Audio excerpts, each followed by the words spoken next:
Michigan won the toss and deferred, so they'll kick off and get that defense on the field first.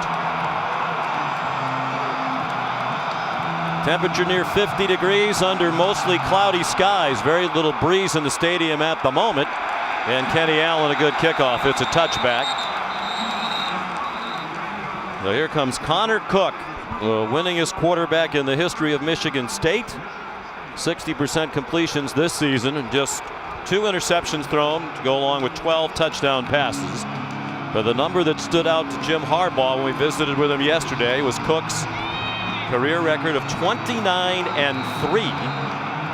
as the Michigan State starting quarterback. He's the winningest active quarterback in the country. L.J. Scott, the freshman, is the lone running back. And it's a play action fake and a throw on the run for Cook, incomplete. So Sean, as we watch this football game, one of the key matchups will be an outstanding wide receiver core for the Spartans going up against a defensive backfield that really plays tight coverage. They eliminate yards after catch, and both sets of positions are playing at a very high level. A rare pass on first down for Michigan State. They're about 75% run on first down. Back to the ground. L.J. Scott trying to find a hole, and he gets buried short of the line of scrimmage. One issue for Michigan State all season long has been the health of its offensive line. They thought they'd have one of the best in the country, but several returning standouts. This is the way they line up today. Jack Conklin, who missed the last 2, is back at left tackle. Benny McGowan at left guard. Brian Allen is the center. Donovan Clark at right guard, and Cody Keeler at right tackle. They're without Jack Allen, their All-American center, and the older brother of Brian Allen, who will not play today with an ankle injury suffered last week at Rutgers. They've had trouble handling any type of blitz movement up front. Michigan, the best third down defense in the country. Cook going deep and has a man. Aaron Burbridge for a first down. They'll mark him out right at the 50-yard line. Gain of 27 and a first down for Michigan State. Well, it starts with the protection of handling the blitz, but we're going to have right here just a takeoff route from the inside, getting depth, and a great throw, Todd, by Connor Cook, putting it on the back shoulder. And that's what we've seen all season from him, hanging in the pocket when protection's there, really poised and understanding that he can trust his offensive line and then getting the ball out just in time. Mentioned Michigan's strength on defense on third down, but Michigan State's 50% on offense on third down, and that's 8th best in the country. L.J. Scott got a yard before he got driven back by Ryan Glasgow in the middle of that front 3, predominantly a 3-4 look on defense for Michigan.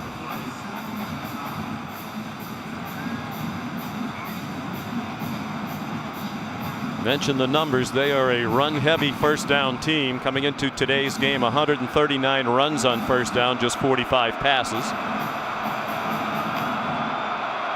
Mark D'Antonio, in his 9th season as head coach at Michigan State. Cook stumbled coming away from center and goes down for about a 4-yard loss.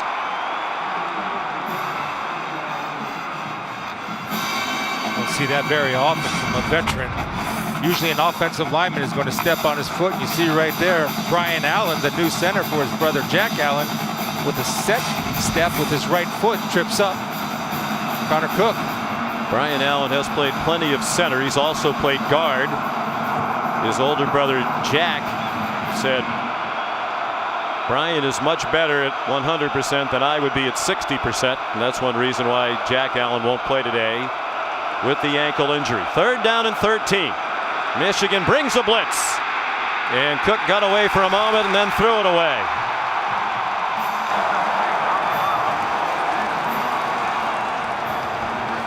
Well, DJ Durkin is creative. They're going to bring pressure from the outside. Now Connor Cook is responsible for one of the blitzers on the outside. He takes care of that, but Godin, number 99, finishes him off to force the overthrow. And give that one to Godin. Great job of keeping contained on the outside. That allows you to blitz and take some chances when you know your defensive front are going to keep gap containment.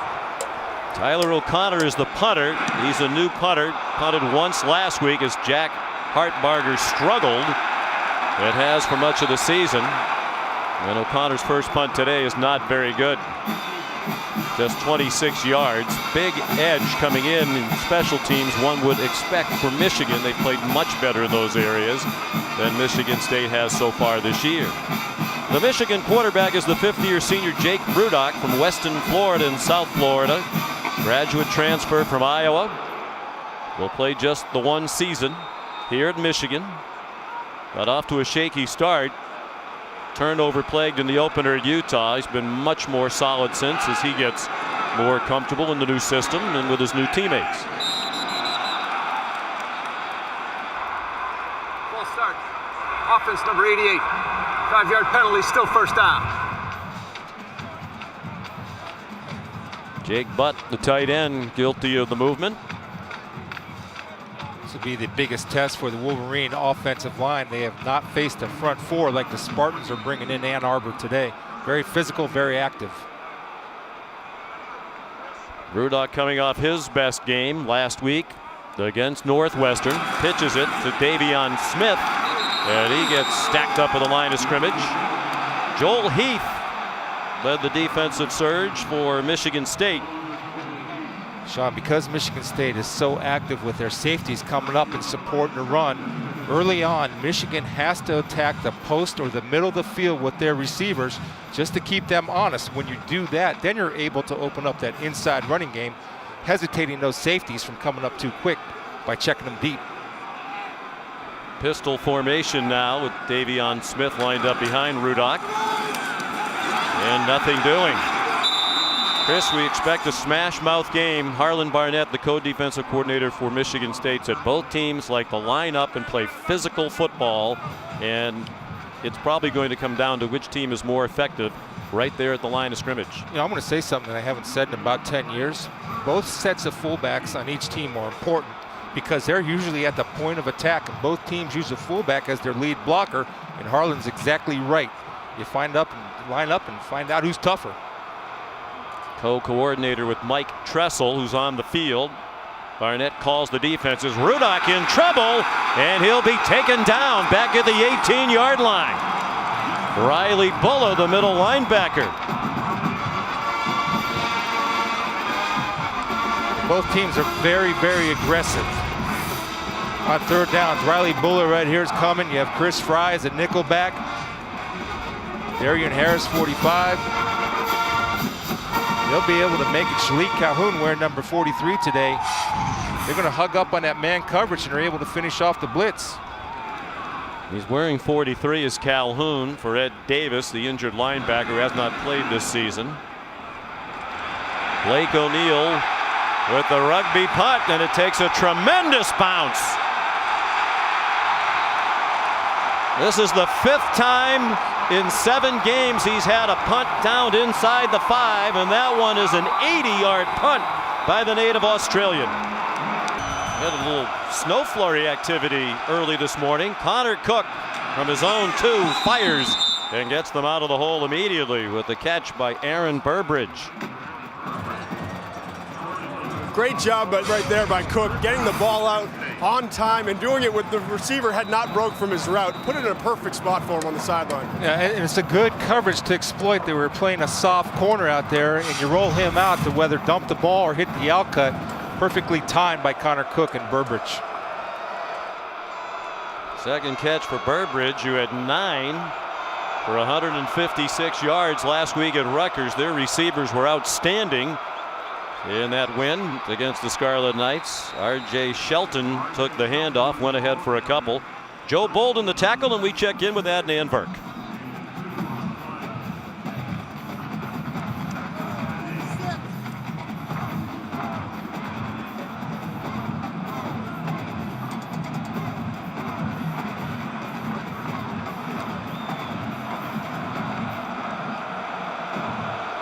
That is 13 straight wins for Memphis.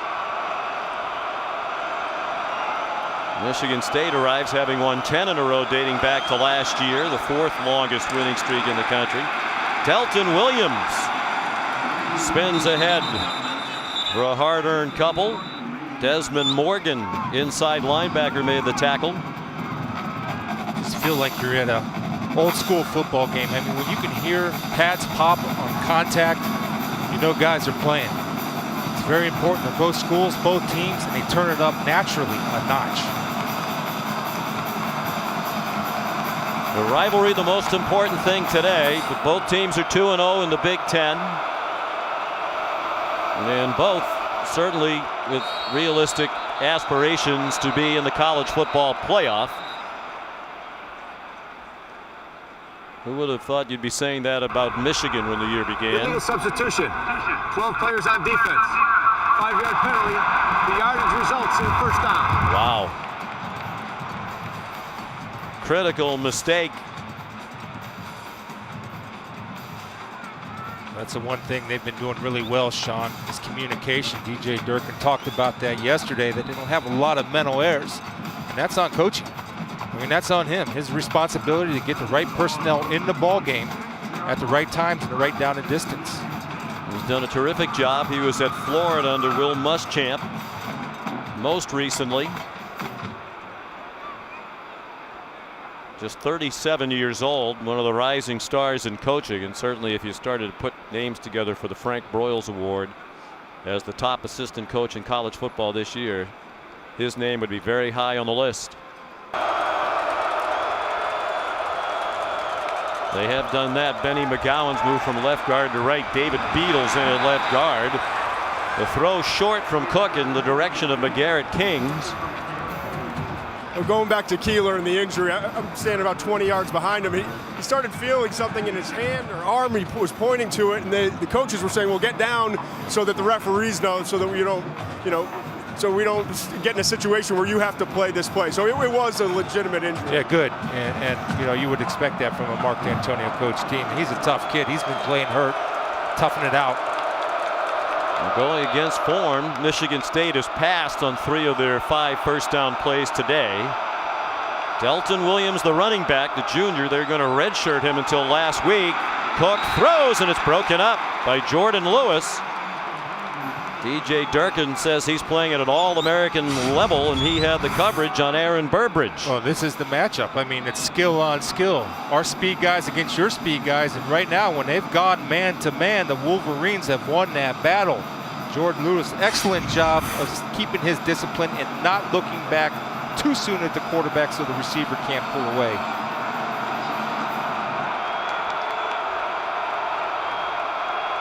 Third down and 10. No score midway through the opening quarter. Just a 4-man rush, and Cook with plenty of time and another good catch for a first down. Aaron Burbridge again with Jordan Lewis once again in coverage. Well, it starts with the protection, and they've had so many different line combinations. Right now, these guys are handling the pressure of what Michigan is bringing. And Burbridge does a really good job of going up and attacking that football. You'll see that throughout the day, and I'm sure Michigan State fans know. When the ball's in the air, he's not waiting for it to get to him. He goes up and attacks it, and he has a really good feel for timing his jumps. Yeah, the other thing, Todd, he snapped his head around knowing that Connor Cook was going to deliver that ball, and he better have his eyes up. Well, their receiver group has played so well.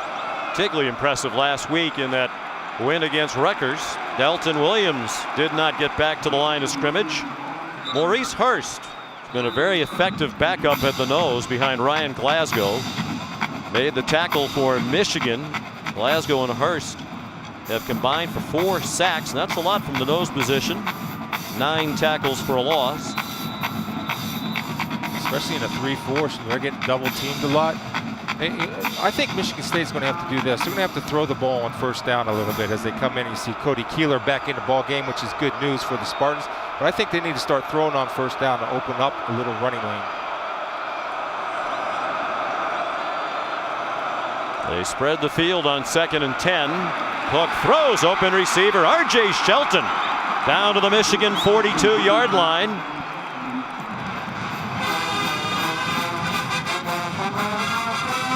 Looks like Jabril Peppers is going to get turned around, number 5. As R.J. Shelton runs a little switch route, and there's a nice little pick by Burbridge. If they're man-to-man like that, those are called man beaters, where you start rubbing defenders close together, hoping for the pick off. well executed by the patience of the Michigan State wide receivers. 19-yard gain. Peppers lined up now on R.J. Shelton. Who'll win the one-on-one battles outside? On the delay, Delton Williams lowers his shoulder, crosses the 40, and powers down to the 39. Desmond Morgan made the tackle. Fifth-year senior from Holland, Michigan, in the western part of the state. Said he's surrounded by a lot of Michigan State fans back home, and he's tired of hearing about the Spartans' success in this rivalry in recent years.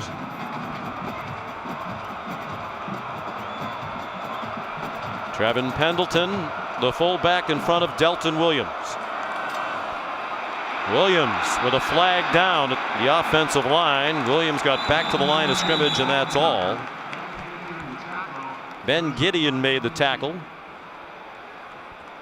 John O'Neill, the referee, one of the best in the country. Personal foul, chop block. Offense number 75 and 76. 15 yards from the previous spot. Repeat, second out. Benny McGowan and Donovan Clark. Let's check in back in the studio with Adney and Burke.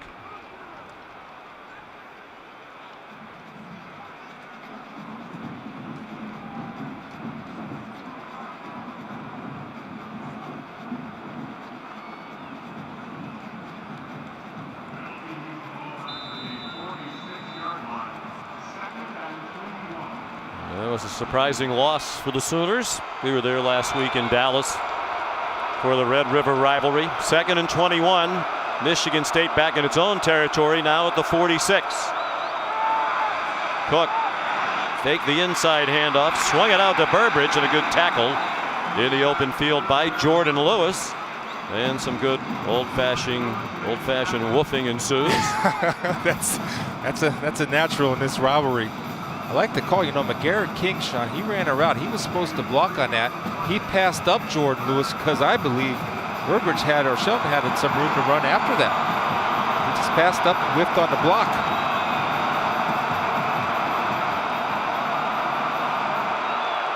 Third and 17. 4.5 minutes to go in the opening quarter. They started from their own 2, the 11th play of the possession. Cook, all kinds of time, flag down to the secondary. It's an interception, at least for the moment, by DeMonte Thomas. And he brings it back to the 35-yard line, but there's a flag down in the secondary.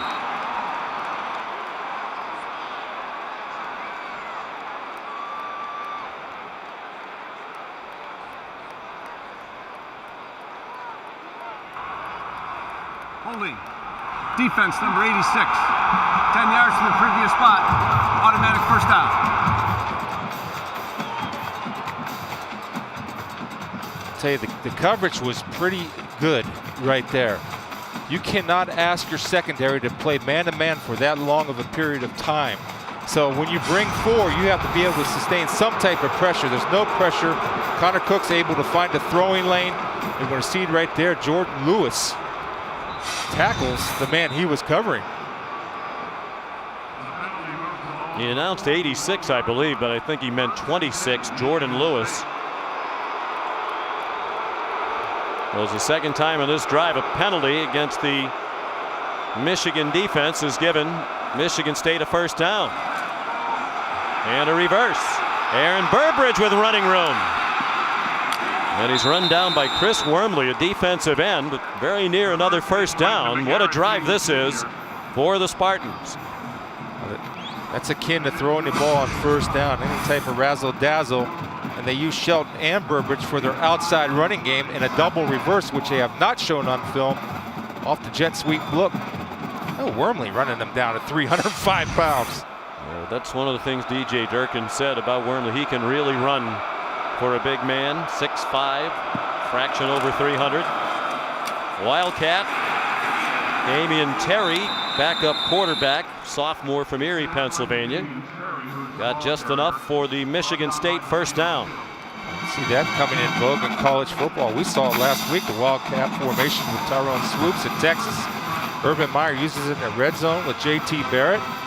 When you have good players, you try to get them on the field to use their talents. file that one away too, because we've seen over the years Michigan State loves under Coach Antonio some of those trick plays, and they had Connor Cook on the field, so a double pass could be coming later on.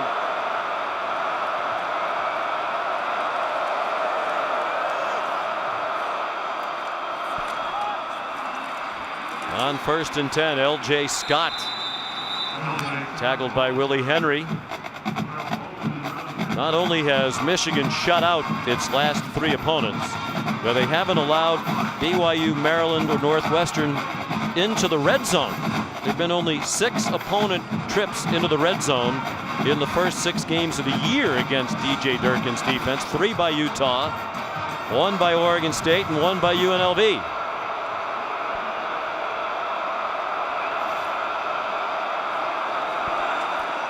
Connor Cook in the flat, batted down.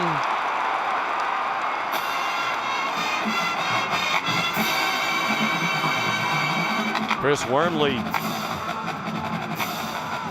who grew up in Toledo, Ohio, a Michigan fan. Sean, you get the feeling in this game, in big games, and both coaches have a reputation. We're going to see a trick play, I think, on special teams before this game is over. And by the way, great recognition by Wormley to get his hands in the air on that little 3-step drop and coming off his pass rush, getting the throwing lane. Drive of 8 minutes now from their own 2. Cook throws, and it's batted down by Jordan Lewis.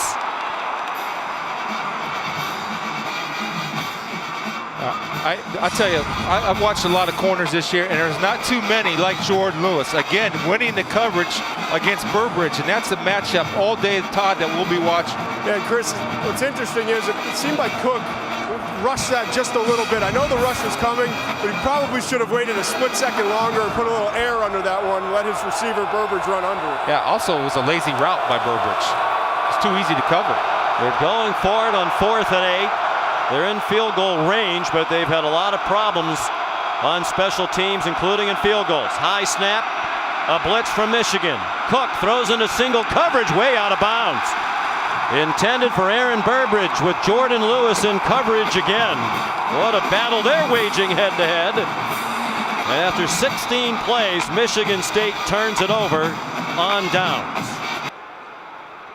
Well, plenty of rest for that Michigan offense. Michigan State had the ball for 8 minutes and 5 seconds and 16 plays. These are 2 teams that like to possess the football. Michigan has had the time of possession edge in every game so far this year. Busting through the middle, Sione Homa, the fullback. Across midfield and down, they'll spot him down at the 45-yard line of Michigan State. The true freshman safety, Grayson Miller, might have saved the touchdown. Which when Harbaugh says, hey, guess what? We're going to put in a fullback trap at the first day of spring practice. Michigan State didn't think about it. Quick hitter by Homa, who burst through the hole. Excellent kick-out block by the pulling guard. Homa's getting a lot of play. Splitting time with Joe Carriage. Good blocker, special teams guy, getting rewarded with the run. Grayson Miller, a true freshman from Georgetown, Kentucky. They're also beat up in the secondary. Pressure. Jake Rudock threw it up for grabs, a ricochet, and Davion Smith couldn't catch it. Lawrence Thomas right on his belly.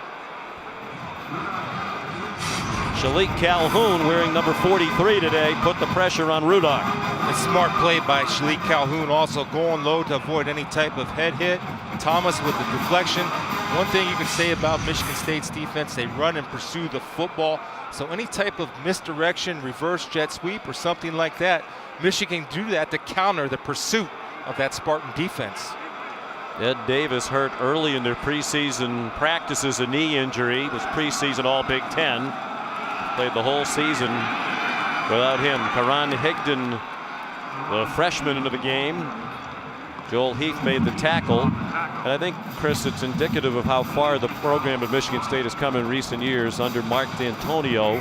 Because of the success, they've been able to recruit not only better players, but more terrific players. He said before Notre Dame, Ohio State, Michigan, they were going to get the guys that they wanted to get, and we'd get the others. Now they're in there with those schools on the very best players. They have a lot of depth. Yeah, and they do that, and Sean, and also that they do a great job of identifying what a Spartan is. and developing that talent once it gets to campus. You know, Michigan State had the reputation of being, you know, they were good every 3 or 4 years. Now they have that consistency going, and it is because of recruiting and excellent coaching. Timeout Michigan with 10 seconds to go in the quarter. 10 seconds to go, first quarter. No score. Michigan with 3rd down and 9 at the Michigan State 43. Jake Rudock dumps it off, complete. A.J. Williams, the tight end.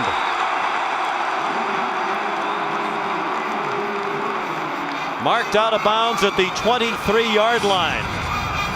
It's a good job of A.J. Williams being patient coming across, and everybody loses coverage because they're playing man. When you lose big A.J. Williams sneaking across the field, the result's a first down. That's the first mental error for the Spartans defense. Jim Harbaugh loves the tight ends. Number 7, Michigan State. And number 12, Michigan. Jake Rudock just completed a 21-yard pass to A.J. Williams. 1st and 10, Michigan from the State 23. Ty Isaac, the transfer from USC, his first carry of the day, down to the 20 for a pickup of 3. John Reschke made the tackle, and he's done nice work as the fill-in for Ed Davis at linebacker this year. He's getting better with each game, and Reschke, a very instinctive player. Boy, it's nice for both teams, Sean. They have a stable of tailbacks. They have the luxury of riding a hot hand. The guy isn't going, it's the next guy up, and that usually motivates that player. Teron Higdon, the running back now, true freshman from Sarasota. Rudock, the play fake to him, throws on the run, open receiver, and a first down.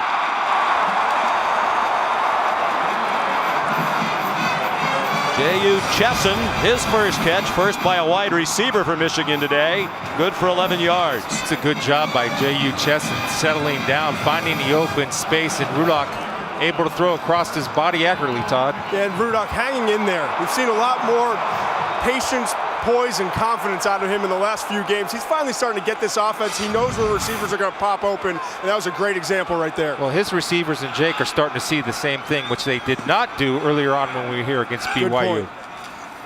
1st and goal from the 8. Davion Smith breaks tackles and pulls his way down to the 2-yard line. Arjun Colhoun chopped him down for Michigan State. Everybody knows what Davion Smith brings to the table. Yards after contact, toughness, and always falling forward. An excellent job by that offensive line handling that front 7 of Michigan State on that particular play. That's what he's known for, toughness, grit. That's what his team's known for right now.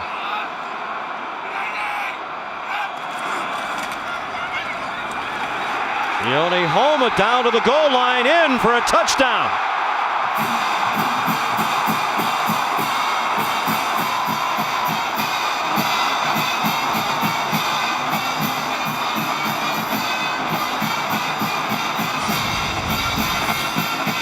There's something to be said about confidence in your team, in your offensive line. Running a fullback dive from that far off is a symbol to his team and to the players and to Jim Harbaugh that we're going to win the physical battle and we're going to prove it to you. And they ask the fullbacks to do so much hard work and so much within the offense that they get rewarded by carrying the ball a lot more than most fullbacks do around the country. 2nd touchdown of the year for Homa. They're making sure that he made it into the end zone before going down. You can see balls cross, and he's a tough player. Been around a long time. Really only contributed on special teams. Then when a coach that came in, you know, that utilizes a fullback, Homa's got his opportunity. Tom Kissinger is the replay official. After further review, the ruling on the field of touchdown stand. And the first points of the game for Michigan. 2-yard run for Sione Homa, senior from Salt Lake City. 72-yard drive in 8 plays. And Homa had the biggest play, the 27-yard run on the quick hitter. A.J. Williams, a 21-yard catch. Kenny Allen kicks the extra point.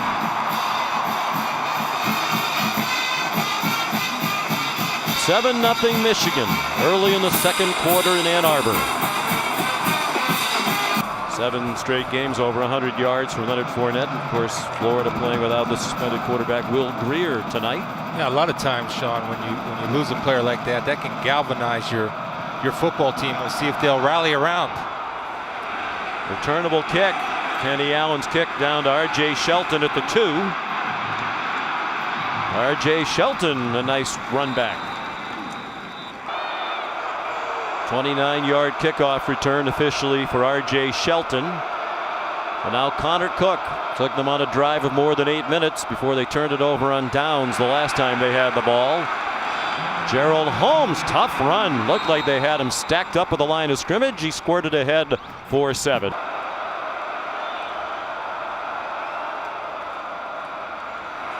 Michigan crowding the line of scrimmage and driving Holmes back. He got just across the line of scrimmage.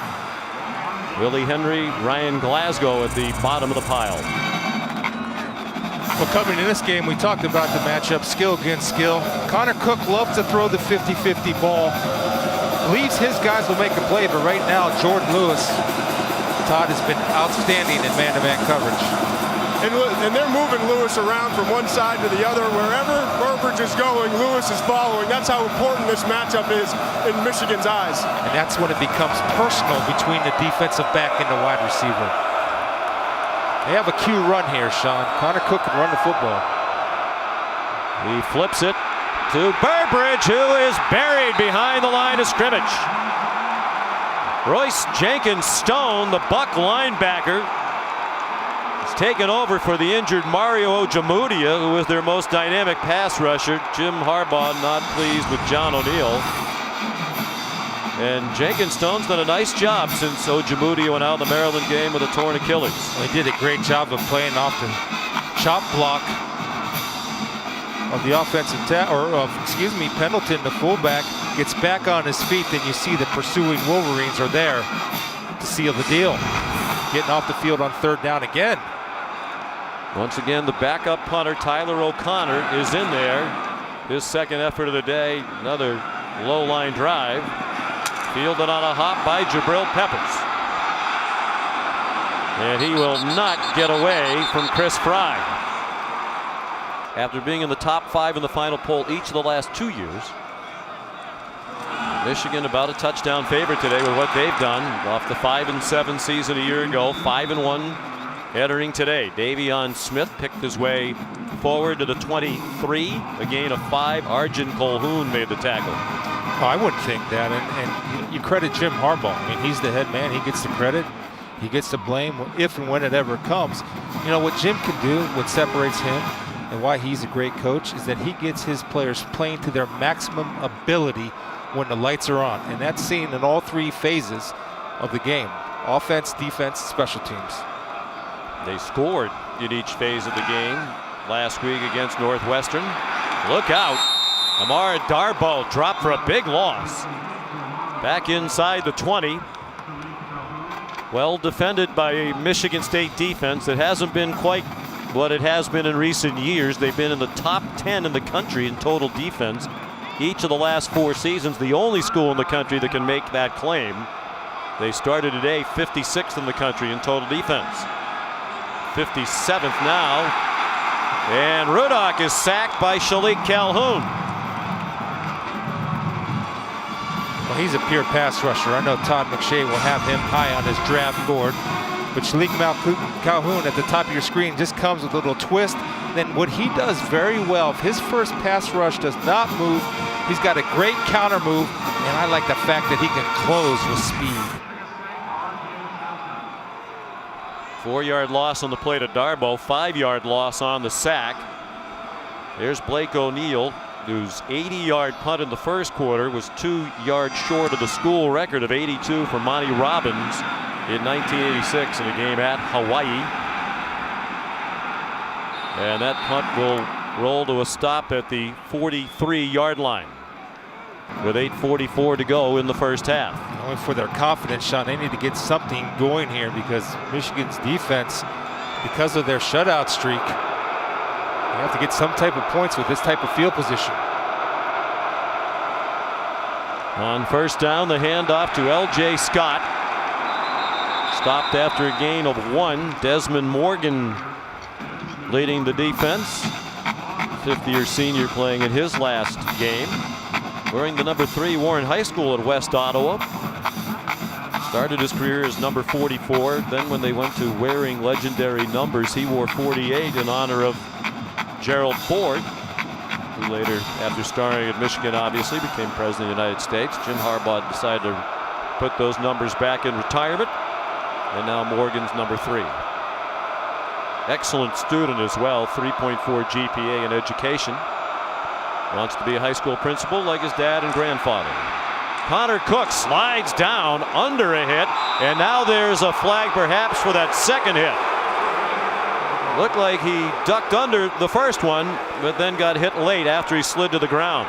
It's a good concept and a good call by Dave Warner, the offensive coordinator. The running game's being stifled. Spread him out and run the Q run, which was a nice little counter trap set up for Connor Cook.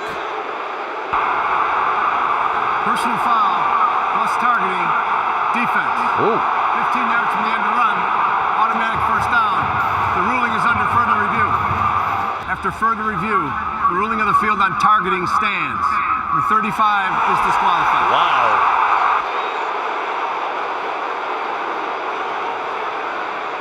And it was Bolden, the second man in. Bolden still at about 30 yards to go to get to the tunnel.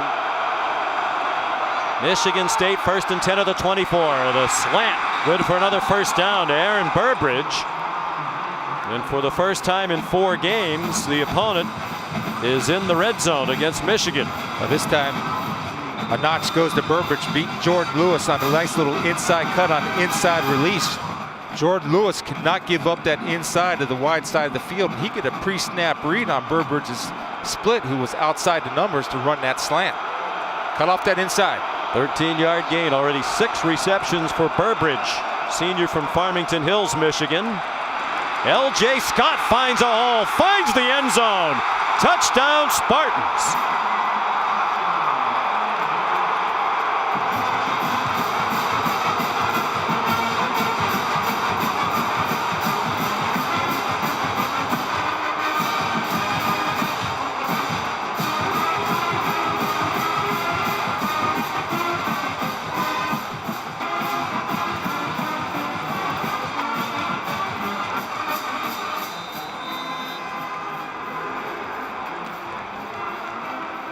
L.J. Scott, already his 7th rushing touchdown of the year. He scored the game winner in the final minute last week at Rutgers. Michael Geiger the extra point. Sean McDonough, Chris Spielman, Todd McShay back at Michigan Stadium. First points allowed by the Michigan defense since their 4th quarter of their game against UNLV. 3 straight shutouts since. And more than a quarter and a half today before they allow points on the touchdown by L.J. Scott, freshman from Hubbard, Ohio, who grew up an Ohio State fan. Was recruited by the Buckeyes, but he said when he visited Michigan State, it felt like home to him. J.U. Chesson back deep for the kickoff from Kevin Cronin.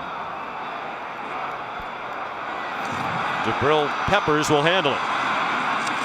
Jabril Peppers!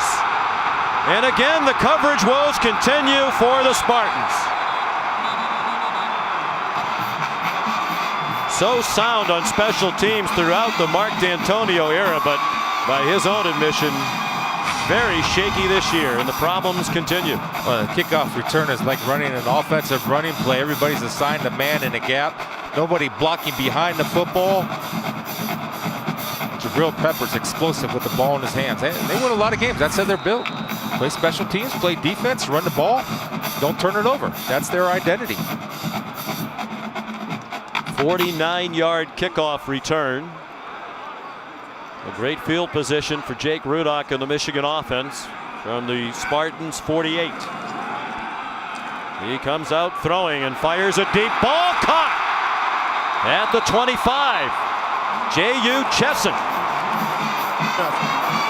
Part of the game plan, playing Michigan State, attack the middle of the field on first down with downfield throwing.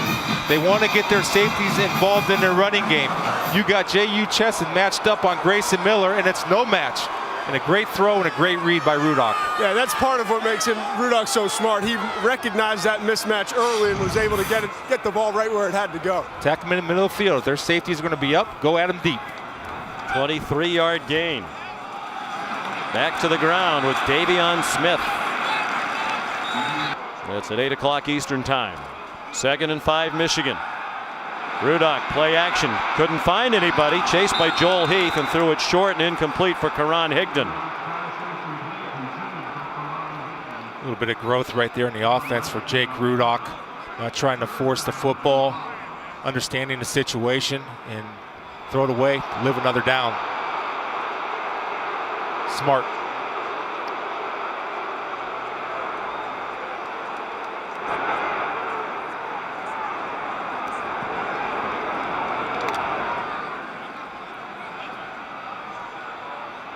Third down and 5. Jim Harbaugh involved in the play calling with the offensive coordinator Tim Drebno. Rudock steps into the throw and it's incomplete. John Reschke had the coverage. Intended for Jake Butt. The field goal team is going to come out for Michigan. Well, discipline as not only as an offensive player but as a defensive player. They run a little smash route. Reschke does a good job of understanding that he has underneath coverage coming in with that right arm to knock it away. Excellent. Big concern at the start of the year for Jim Harbaugh was the field goal team. Really every facet of the operation. Kenny Allen's a new kicker. He's had a very good start to his senior season. Walk-on put on scholarship at the beginning of the year. Now 8 out of 10 as he boots a 38-yard field goal. There's Mark D'Antonio 6-2 against the Wolverines. Lost the first one in 2007. Mike Hart uttered those famous words about Michigan State being the Wolverines' little brother. D'Antonio and the Spartans have won 6 out of 7 since. R.J. Shelton out of bounds at the 30-yard line. Connor Cook, can they take advantage of Michigan being without 2 starting linebackers now? Delton Williams, the ball carrier. Jared Wilson, the safety, made the tackle. James Ross sitting out the first half for a targeting ejection last week against Northwestern. And now Joe Bolden, Michigan's leading tackler and a team leader, co-captain, ejected in the first half of this game for targeting on the last drive. Tom Kissinger felt that Bolden lowered his head despite the fact that he was being thrown to the ground. He lowered his head and intentionally made contact with the head and neck area with a defenseless player. Cook throws, low throw. Is it a catch from McGarrett Kings? Yes, say the officials. And a first down for MSU at the 42. Well, this is what sets Connor Cook apart to see if we'll see if this is a catch. Is recognizing blitz. They had outside pressure coming from the outside. Connor Cook understands he's responsible for that blitzer and understands where his route is. McGarrett Kings did a good job of recognizing blitz, being on the same page, and executing under pressure. First catch for Kings, good for 9 yards.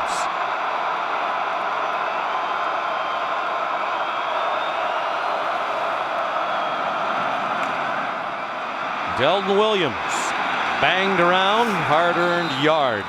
Jabril Peppers up from his safety spot. Desmond Morgan, Chris Wormley all involved. Decided to come back for his senior year. Swings it out wide for Delton Williams. That is a forward pass. Not by much, dropped by Williams.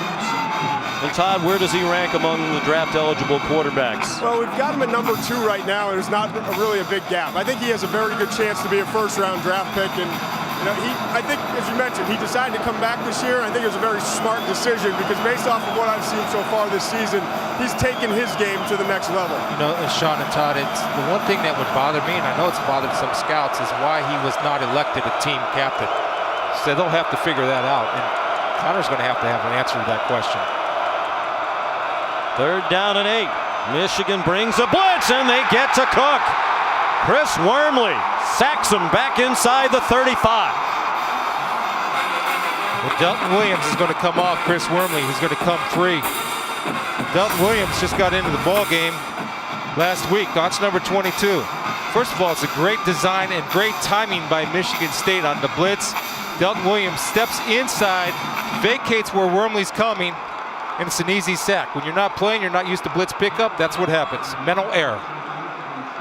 Second sack of the year for Wormley, just the 5th allowed by Michigan State. The 4 entering the day, the fewest in the Big Ten, and 8th fewest allowed in the country. Tyler O'Connor's punt. Jabril Peppers running room to the right. Whoa, gets a block at midfield. And down in Michigan State territory at the 40-yard line.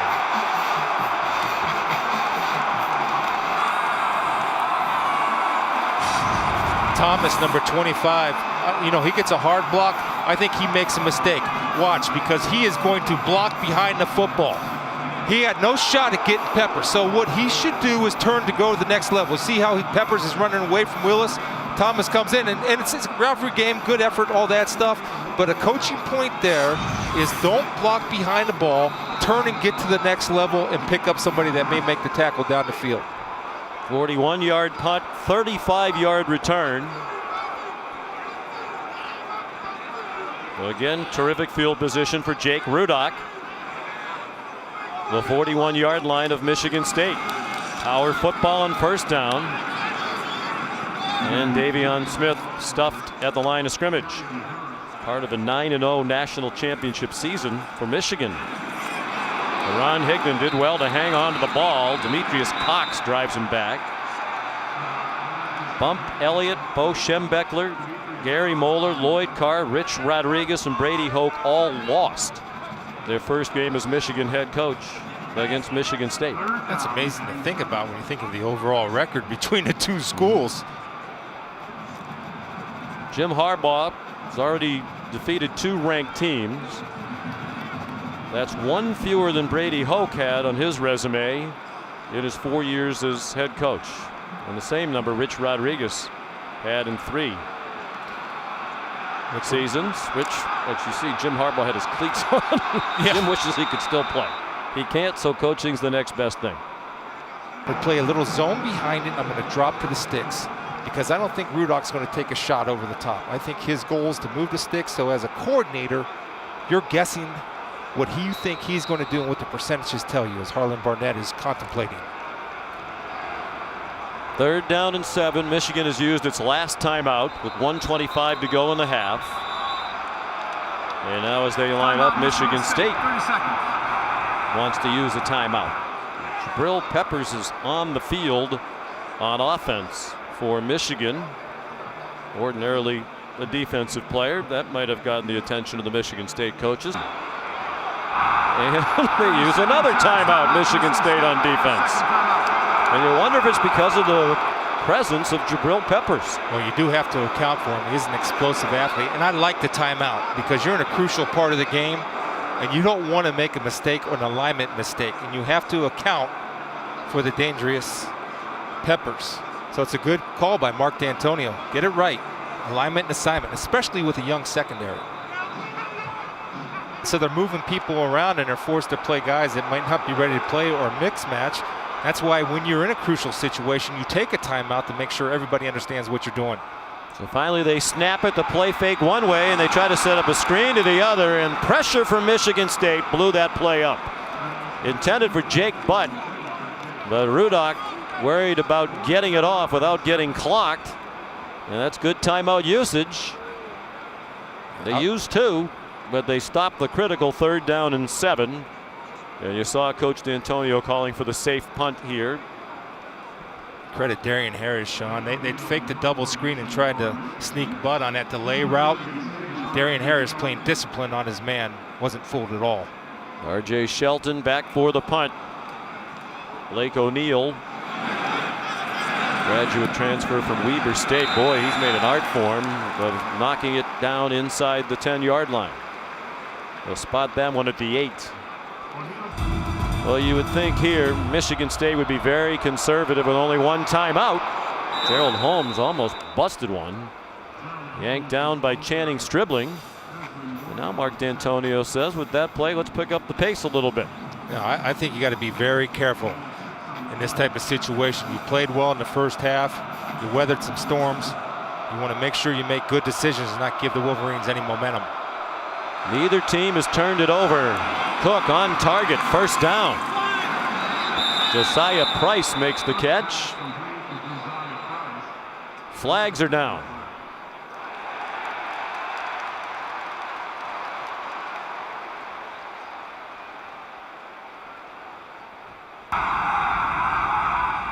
Pass interference. Offense number 82. Half the distance from the previous spot. Repeat, second down. Price, the big returnee this week, missed the last 2 weeks with an ankle injury against Purdue and Rutgers. He's a favorite target to Cook, particularly in the red zone. Boy, you know, right here is 82 Price, and you know this is what Michigan does so well, is they play man-to-man, and Price comes in, and that's a push-off. I mean, you can't do that. You have to be a little bit more subtle if you do that. But that was a good call by the back judge, seeing that. And that's what Michigan does, Sean. They make it very difficult for not only tight ends, but the skilled players to create any separation. That's why they're excelling on defense, because they play man so well. Play clock down to 1 as they snap it. Gerald Holmes. And that will be the last play of the half, you would think. Ryan Glasgow and DeMonte Thomas combine on the stop.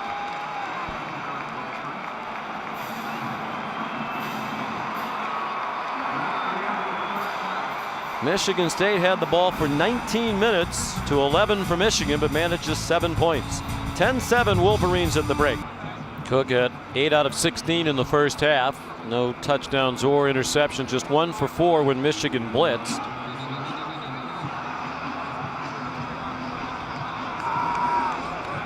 Joe Bolden, leading tackler for the season for Michigan, ejected for targeting in the first half. He will not play in the second half. James Ross, though, will join the team. He had to watch the first half from the locker room. He was allowed to warm up before the game, but was not on the sideline by rule in the first half. He'll play in the second half. And Ben Gideon, who's a backup linebacker, DJ Durkin says they consider him like a starter. He plays a lot, and he'll get a lot of the playing time for Bolden. Yeah, Ben Gideon's more of an inside backer than an outside backer, and that's what he was playing in replacement of Ross. So he'll be back to his natural position. Kevin Cronin kicks off. Jabril Peppers from the 4. He got flattened. Monte Nicholson, the big hit, shy of the 25-yard line. Here's Todd McShay.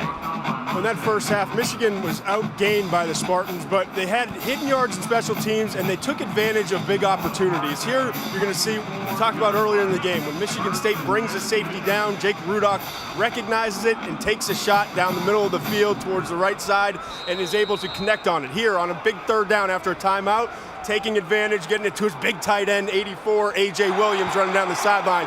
Converting in key situations will be huge again for this Michigan team in the second half. Being efficient in their play calling and choices of where to throw the football.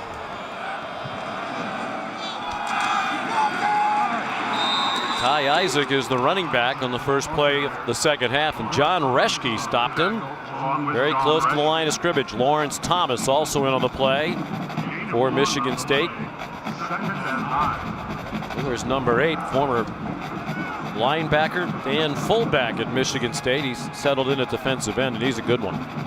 It's a natural position for him. Very athletic. Tough matchup for an offensive tackle and tight end.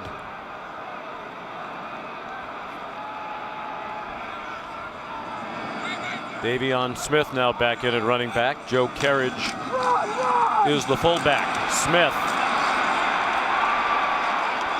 stopped just short of the first down by Riley Bulla.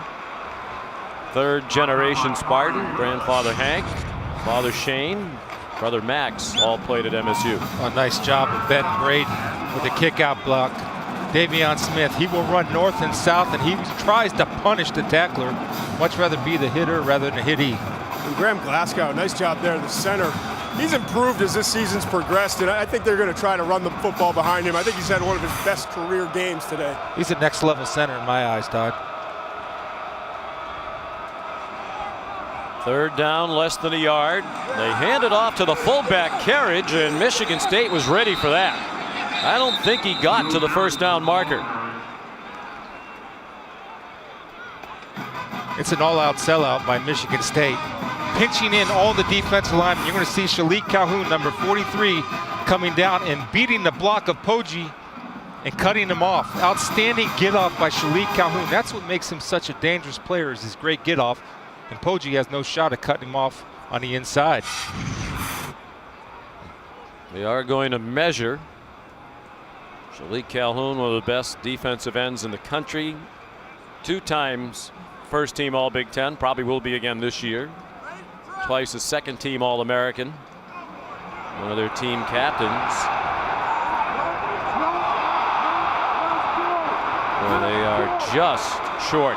John O'Neill had to take a long look at it before he could ascertain that it's not a first down. Yeah, punt the football.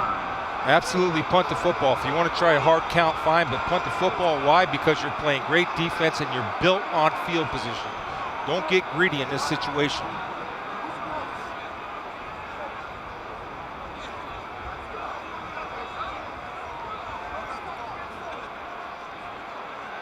Well, at the moment, the offense is still on the field for Jim Harbaugh.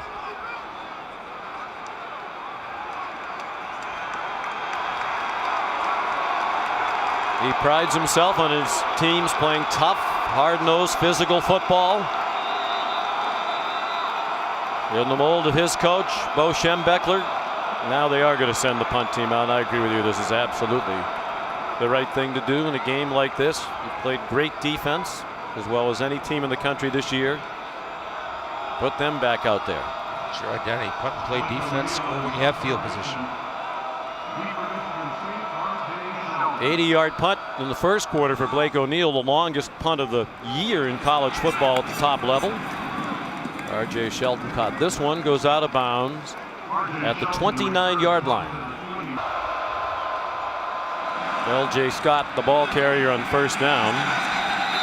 But in notes to the rule, targeting means a player takes aim at an opponent for purposes of attacking with forcible contact. In the opinion of the replay official, Tom Kissinger, he backed up what the official saw on the field. And I think one of the points to be made, Chris, it's a point of emphasis in the rule book, says if in doubt, it's a foul. Yeah, it is. But the point I had was that Jack Conklin is finishing his block, doing his job, kind of push Bolden down into it. And I've had 325 pounds push me. And there's nothing you can do to stop that when that happens. In the opinion of the replay booth and the officials on the field, Bolden still intentionally turned his head and away to target. R.J. Shelton, incomplete pass. Crowd thought it might be a lateral, but it's an incomplete forward pass as Shelton dropped the ball from Connor Cook. A little different formation to start this series for Michigan State. The play you got to be able to make. Jabril Peppers splits the double team, but if he times that right, he's at least 3 yards down the field. But look at number 5, Jabril Peppers. They're so valuable to this team. He can play man-to-man. He returns. He's an outstanding open field tackler, and he plays with great instincts at that safety position. Did not appear that Shelton had possession. Incomplete pass, 3rd down and 8. Burbridge has been his target guy, Sean, up here at the top. That's the matchup. Cook looks in that direction, throws down the seam off the hand of Burbridge and incomplete.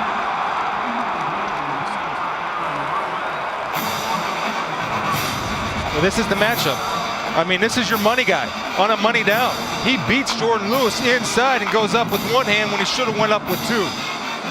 And I just think all day long, Chris, we've seen these Michigan defensive backs be more physical than the Michigan State wide receivers. And there, you're right, you've got to go up with 2 hands, and I couldn't tell from my angle if Lewis is holding his arm down or not. He did, Sean. Jordan Lewis did a great job, Todd did do a great job of pinning that arm against the body. Fake. Here's a fake. The backup quarterback and new punter, Tyler O'Connor, dives from the marker. It doesn't look like he got there. Well, Jim Harbaugh said during the week and again yesterday, when you play against Mark D'Antonio, particularly in big games, you have to be very alert for trick plays and fakes and special teams.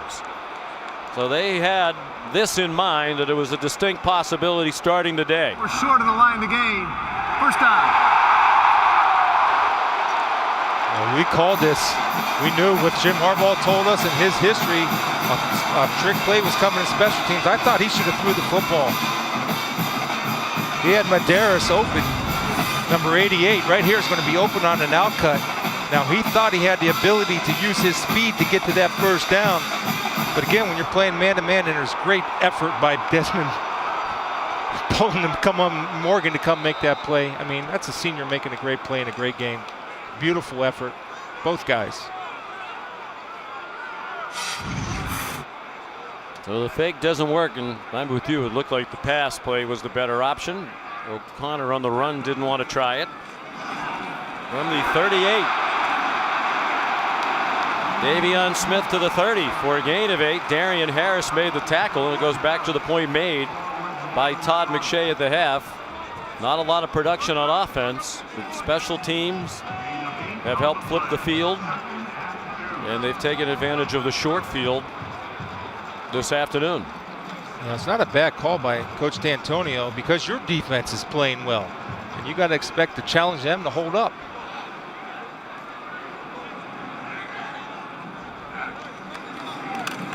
Smith on 2nd and 2, first down to the 26-yard line. Joel Heath made the tackle. Does this guy ever lose a yard? I mean, every single time we've watched, this is our 3rd game now, every tape we've watched, Chris, he's just so good at running behind his pads and finishing runs. Yeah, and guess what's happening too? The offensive line is starting to gain confidence, and they're starting to win and sustain blocks a little bit longer than they did in the first half. He hasn't had a negative yardage play today. Bill Peppers back on the field on offense. The whistles before the snap. False start. Offense number 86. 5-yard penalty, still first down. J.U. Chesson commits the 5th penalty assessed against Michigan today.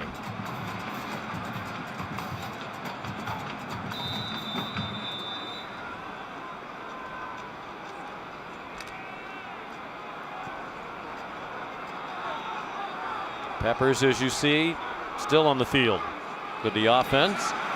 They flip it to him. Rudock did. Jabril Peppers down the sideline and shoved out inside the 5.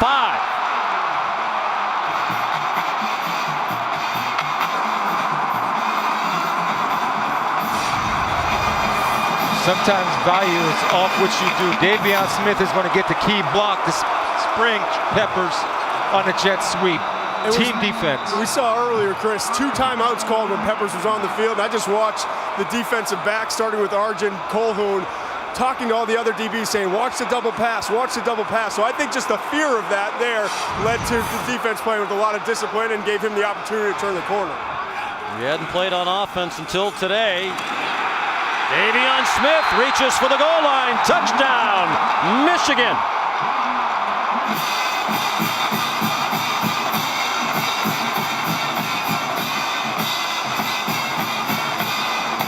Peppers got 28, and then Davion Smith the final 3. Let's make sure it was a touchdown.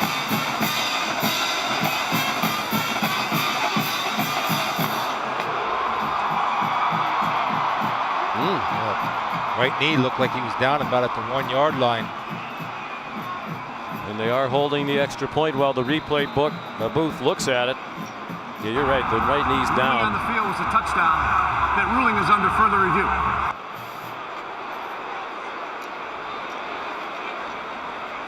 I think it's going to come back just shy of the goal line, don't you? Oh, absolutely. I'll tell you though, I'm not worried if I'm Michigan because I just keep feeding Davion Smith because I don't know if there's a Spartan that can deny him right now because he's got the confidence and the offensive line does. Now on the goal line, Sean, for a defender, you got to tackle high. If you tackle low, what happens is those guys like Davion Smith propel over the top of you and get that extra valuable yard.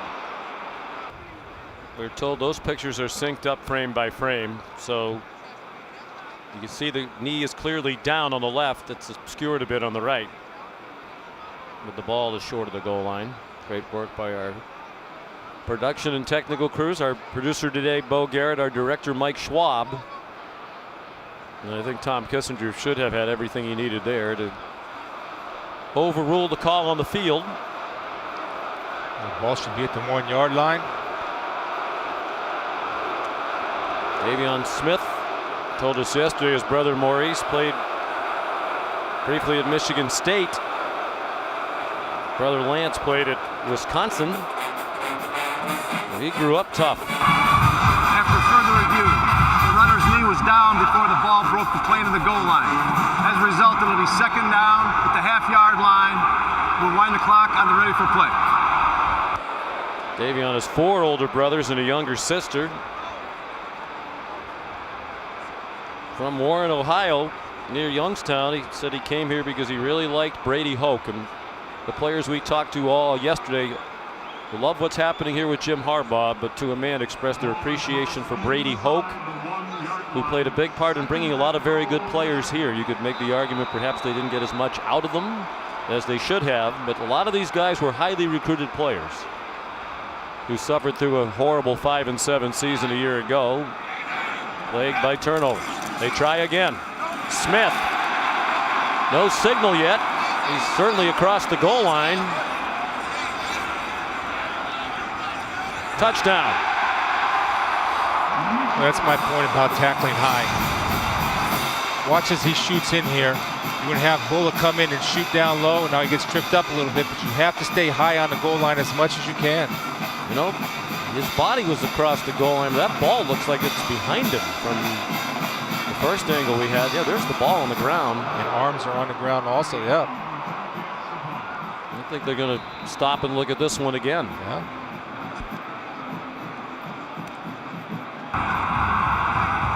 The ruling on the field was a touchdown. Shoulders go across the line, but the ball is lagging behind his upper body because of that contact down low from Riley Bulla.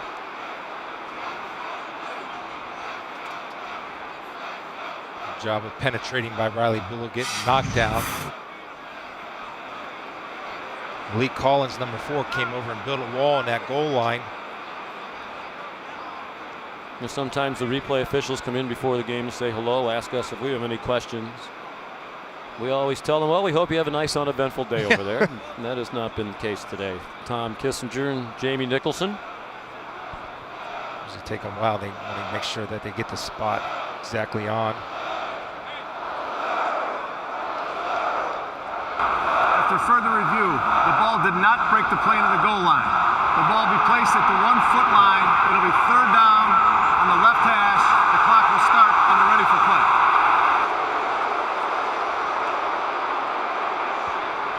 Well, the on-field officials can't feel good about this. It's 2 plays in a row. They called it a touchdown when it wasn't. Ooh.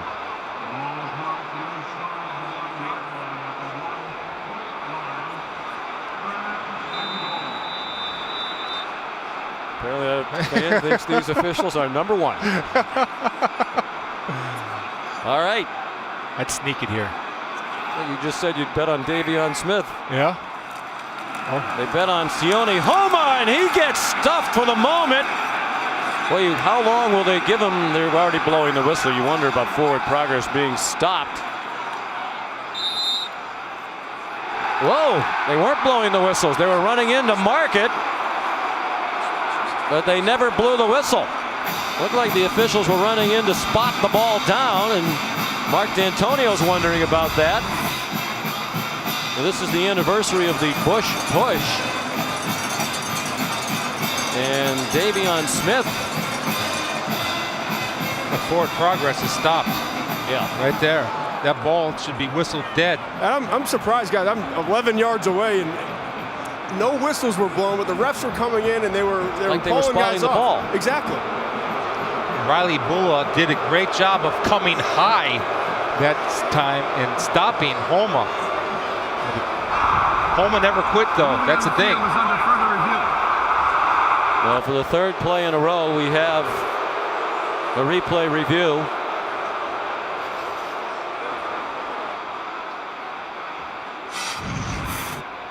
There's no whistle, so you have to keep playing through the whistle.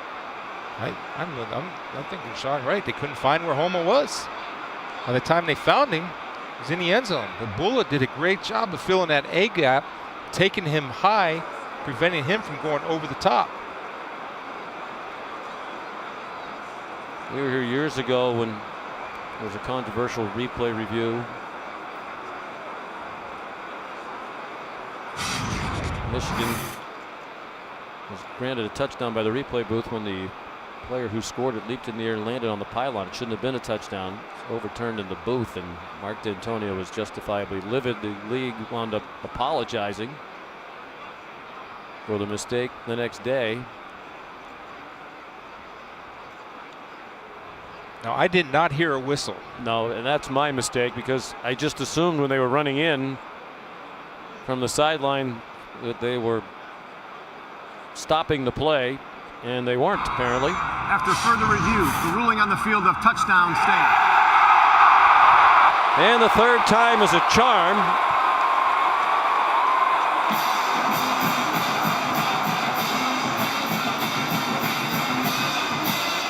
That took a long time to go a very short distance. That for Jim Harbaugh was worth the wait. So the fake punt stopped a yard short. Michigan goes 38 yards for Homa's second touchdown of the game, and the extra point is good for Kenny Allen. 9:17 to go, third quarter. Michigan leading 17-7. Michigan now leads 17-7.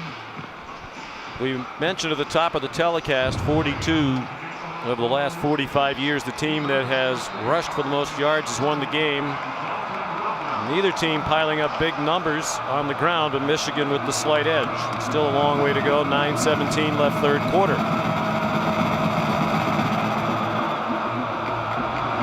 Kenny Allen kicks off. And R.J. Shelton couldn't field it. Haven't won a conference title since 2004. Undefeated, as is Michigan State, 2-0 in Big Ten play entering today. Gerald Holmes picked his way to the 28, a gain of 3. Chris Wormley made the tackle. I think right now, if you're Michigan State, you want to operate maybe a little quicker tempo. I know that's not who you are, but sometimes it'll help your quarterback get in a rhythm, because right now, this offense and this quarterback, there's been no rhythm established throughout the whole game. And Chris, you got to beat man coverage. I mean, at this point, it really comes down to that, because you're allowing them to walk up safeties and get flexible and do a bunch of things defensively. These receivers have to get open. Cook the inside fake and throws complete to Burbridge. It's been almost the entire focus for Cook among the wide receiver core. Jordan Lewis made the tackle at the 41. And at least he gains a little bit of separation and gives Cook a tight little window to throw the ball into. Does a nice job putting it there. They need to continue to do this, whether it's rub routes, bunch formation. They've got to find ways to get these receivers open, because right now it's their only form of offense, but they're not effectively separating consistently enough. And Michigan is eliminating any yards after catch. If they do catch it, they're right on them right now. Connor Cook, design roll, has some running room, instead throws. Is that a catch at the 32-yard line? No, out of bounds. Intended for R.J. Shelton. Cook had a lot of running room along the near sideline. Well, it's a good job. Ooh. It's close. I don't know if his toe was on the sidelines or not. R.J. Shelton working back to the football. That left foot is in bounds in toe, and it should be a catch. And a crucial part of the game. Wow. There you go. The replay booth's going to stop it. The ruling on the previous pass was an incomplete pass at the sideline. That ruling is under further review. We mentioned they're predominantly a run on first down team. That was just their 5th first down pass. 19 plays today. They started out 3 passes on their first 5 first downs. I guess the question is, by the time he has possession of it, is he still in bounds? I think right there is possession of the ball, and his toe is dragging in bounds. It's interesting, the matchup. Michigan is committed to putting peppers on Shelton. Lewis on Burbridge. And his left foot to me is catch, and he maintained through the catch. DJ Durkin, the defensive coordinator there, almost acting like a defender as well, throwing his arms up. Coaches with a lot of energy. And the thing I like about DJ, I think the officials will tell him to back up too, though. Yeah. The thing I like about him, though, you talk to his players, that he demands their best every day. The intensity has to be at a certain level, or he'll stop and run it over. And he's going to be a fine head coach one day. And sooner rather than later. Played at Bowling Green's, been around some terrific coaches. Urban Meyer. Went to Notre Dame, worked with Greg Madison, who was the defensive coordinator here last year, was retained by Jim Harbaugh. And you mentioned it earlier, defense wasn't the problem here last year. They were in the top 20 in the nation in both passing defense and rushing defense. And they were 27th in scoring defense, and a lot of that was because they had to cover up for so many turnovers. Review, the pass was completed at the sideline at the 32-yard line. It'll be 1st and 10 at the 32-yard line on the right hash. The clock will start on the ready for play.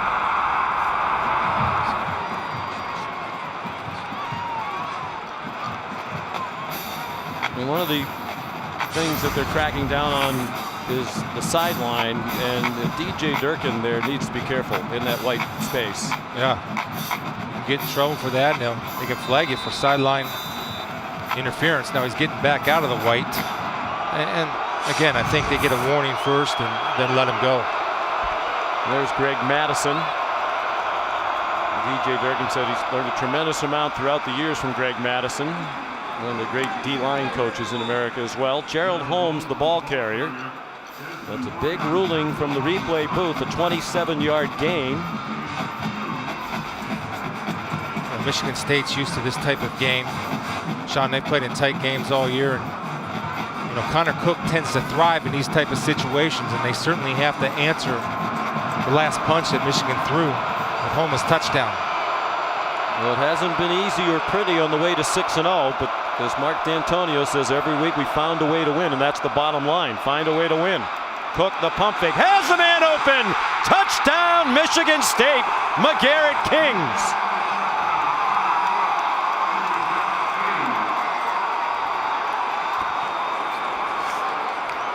Talked about spreading the ball around. McGarrett Kings beats number 34 Clark on a little double move. An outstanding patience. Here's the double move. Just a little post corner route. Clark jumps it. And Connor Cook delivers a strike, Todd. Yeah, he dropped it right in there. Perfect spot in the ball. Perfect timing. The second he saw that cornerback take just a tiny bit of a false step, that ball was out. Quick strike for Michigan State. 75 yards in 5 plays, and the extra point good from Michael Geiger. Michigan State's never won 7 out of 8. They're within 3 after the touchdown. Kevin Cronin rolled the kickoff down, trying to help the coverage. Doesn't help much. J.U. Chesson all the way to the 36. Well, this rivalry means so much to so many. Earlier this week, 94-year-old Michigan alum Albert Wistert sent words of encouragement. Jim Harbaugh played this video for his team. This is Al Ox Wistert, who played at Michigan way back in the early 40s. And I just want to say, I'm pulling for you, hoping that you'll win, and we'll be proud of you. And we'll be proud of you anyway. Go Blue. Beat the Spartans.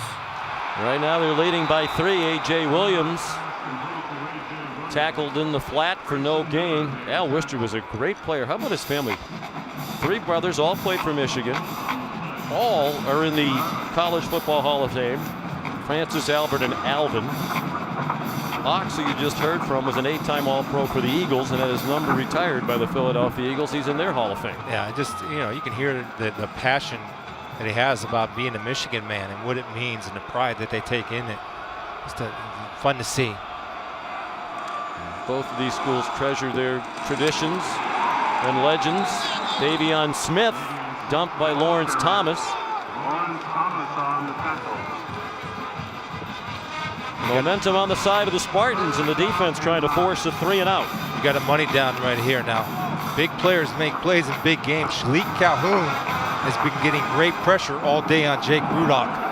So let's see if they decide to play coverage or bring 5. If I'm Michigan State, I'm bringing 5 and forcing Rudock to beat me and make the right read. Rudock's thrown only 11 passes. He's completed 8 for 80 yards. Most importantly, he has not turned it over. Rudock surveys the field, lofts one a little short, but on target for Amara Darboh.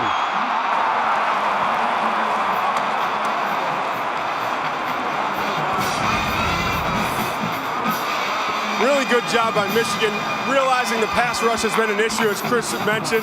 They kept Jake Butt in and allowed them to have enough guys on that side to really take care of Calhoun and the extra rushers. You're putting too much pressure on Grayson Miller right there. You've got to be able to disrupt his timing down that field. Grayson Miller's caught flat-footed, and Darboh just runs by him. Ball's underthrown, but Darboh made great adjustment on the catch. Thrown in the right place, it might have been a touchdown. It's a 32-yard gain instead. Davion Smith stuffed to the line of scrimmage. Damon Knox, a backup in that front 4. Number 93, senior from Muskegon, Michigan. Chris, that's 3 more pass plays given up by the Michigan State defense today of 20 yards or more. 29 for the year in this, their 7th game of the season, against a Michigan team that's really struggled to make throws down the field so far this year. They've attacked the middle of the field at the safety position, but you got to help those guys by jamming inside receivers. Corner blitz. Rudock surrounded, got it off, intended for J.U. Chesson. He got tangled up, and there is a flag thrown. John Reschke, the linebacker, running in coverage with the wide receiver Chesson, one of the speediest players in the Big Ten. He runs a 10-300. Well, he knows where to attack. The corner blitz from Demetrius Cox. Pass interference, defense number 33. Ball will be placed at the spot of the foul. Automatic first down. It's Jehu Chesson right here in the backfield. You know the corner blitz is coming here. Jake Rudock's going to make that read right off the get-go. Understanding, again, the matchup that he wants when you have Jehu Chesson on Reschke. You'll take that all day. And actually a pretty smart play by Reschke of getting him down as opposed to getting beat by 6. But there's the growth of Jake Rudock in this offense, recognizing the corner blitz and where to attack. 15-yard penalty. Just the 3rd penalty for the Spartans. They aren't penalized much. Chesson, running room. Chesson, and a nice tackle at the 12-yard line by the true freshman Grayson Miller. Thrust into action with the injuries to R.J. Williamson, Leonte Copeland. So one of the first times Shalik Calhoun has made a mental error chasing the play action fake down the line of scrimmage, not maintaining contain, forcing Rudock not to pull up, but giving him a free run to throw the football. 4 minutes to go, 3rd quarter. Michigan leads by 3, trying to add to the lead. 2nd down and 1. Davion Smith spins ahead for the first down. Riley Bulla made the tackle. Kari Willis, another true freshman, up from his safety spot. Had a shot at Davion Smith, shy of the marker, couldn't get him down. 1st and goal, Michigan from the 8.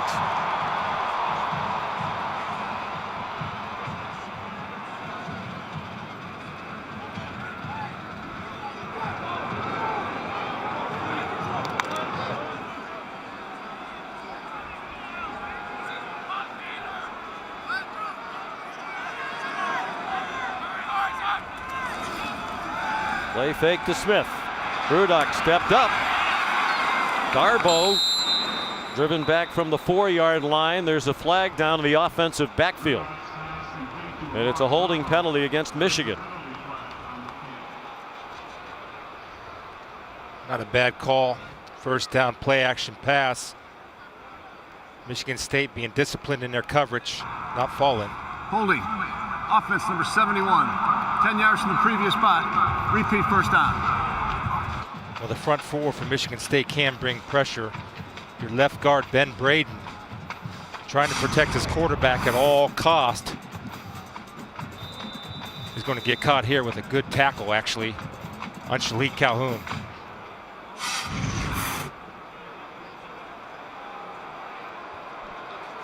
Two fullbacks on the field.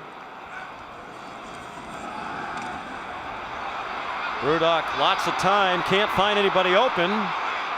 Running out of time and throws it away in the general direction of Jake Butt. A tough throw under duress and running to his left as a right-handed thrower. And another spirited rush from Shalik Calhoun. But the difference in the offensive line, Chris, from last year to this year is remarkable. It's basically the same guys. They're all veterans with at least 18 career starts. But the year's worth of experience, very important, according to Tim Drevno, the new offensive line coach. But I think he's being modest too. He's instilled with Jim Harbaugh toughness. And they got tired. They have a lot of pride, and they're playing tougher. Dumped off and batted down. He's trying to set it up for Davion Smith over the middle. Joel Heath knocked it away. He had him too, because you had Glasgow, the center, right on Riley Bulletin. Watch this, Sean. This is wide open. This is Heath saves the day. Look at Glasgow going to come right out here and pick up Riley Bulletin. And see all that space right there? That was a touchdown-saving bat down by Heath. Wow. It's a goal-to-go situation from the 18-yard line. Third down. They are in field goal range. Don't take a sack. Michigan State brings pressure and a wide-open receiver. J.U. Chesson wrestled across the boundary by Demetrius Cox at the 3-yard line. It'll be fourth down and goal from the 3. And the field goal unit is coming out for Jim Harbaugh. Beautiful job of picking up pressure. Michigan State was protecting the goal line, which left about 8 yards short of the goal line wide open, and putting your field goal kicker in position for an easier kick. Wonderful job by that offensive line. Kenny Allen, tough angle for a short field goal from the right hash mark.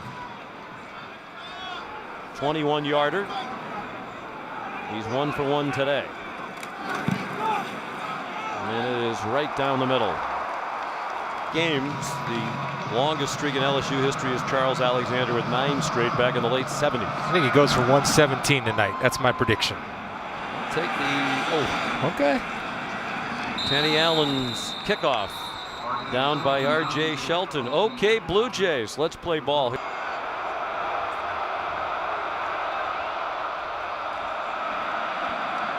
Michigan State ball down by 6. Delton Williams the ball carrier. Maurice Hurst made the tackle. Williams was going to redshirt, hadn't played at all until last week. Madre London got hurt in the third quarter. Suffered a right ankle injury and did not return. So they were lacking in depth at running back, but Mark D'Antonio also felt like his team needed an emotional lift. And Williams, well-respected team leader, his return to action, he felt helped elevate his team. Good catch. We talked about how last week those wide receivers made one big catch after another. It's McGarrett Kings again with Channing scribbling on it. Well, this is a great adjustment by the Michigan State offense and Connor Cook of getting other receivers involved. Well-placed ball, Todd. And Cook just doesn't waste time if he doesn't need to waste time. He recognizes what he wants right away and gets the ball out. Now they're going a little tempo. As Chris suggested earlier, they might try to get in a little rhythm. They don't typically do it. R.J. Shelton crossed midfield. Marked out at the 49, chased out by Jabril Peppers. It's a team in Michigan State that likes to work the clock like Michigan. Last year they led the country in time of possession. As a matter of fact, since the start of the 2013 season, Michigan State's led the country in time of possession. Here's the reason why you go rhythm, because then you force the defense to show their hand a little bit in with coverage, which gives an easier pre-snap read to Connor Cook and where he wants to go with the ball. Under a minute to go in the third quarter. Delton Williams. Of course, they lost Jeremy Langford to the NFL after last season. Williams was their top returning running back in the spring. Was involved in an off-the-field episode, brandishing a firearm. Lost his scholarship, came back as the bottom running back on the depth chart. Aerial coverage brought to you by Goodyear. Kick off your drive with tires that return, superior performance, Goodyear, more driven. Michigan brought in Godin, an extra defensive lineman, took out of the safety. Goal line on goal line.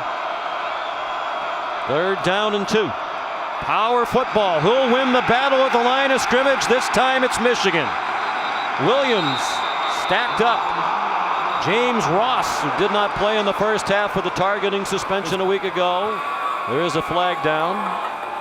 Jordan Lewis up from his defensive back position. After the play was over, unnecessary roughness. Defense number 69. Wow.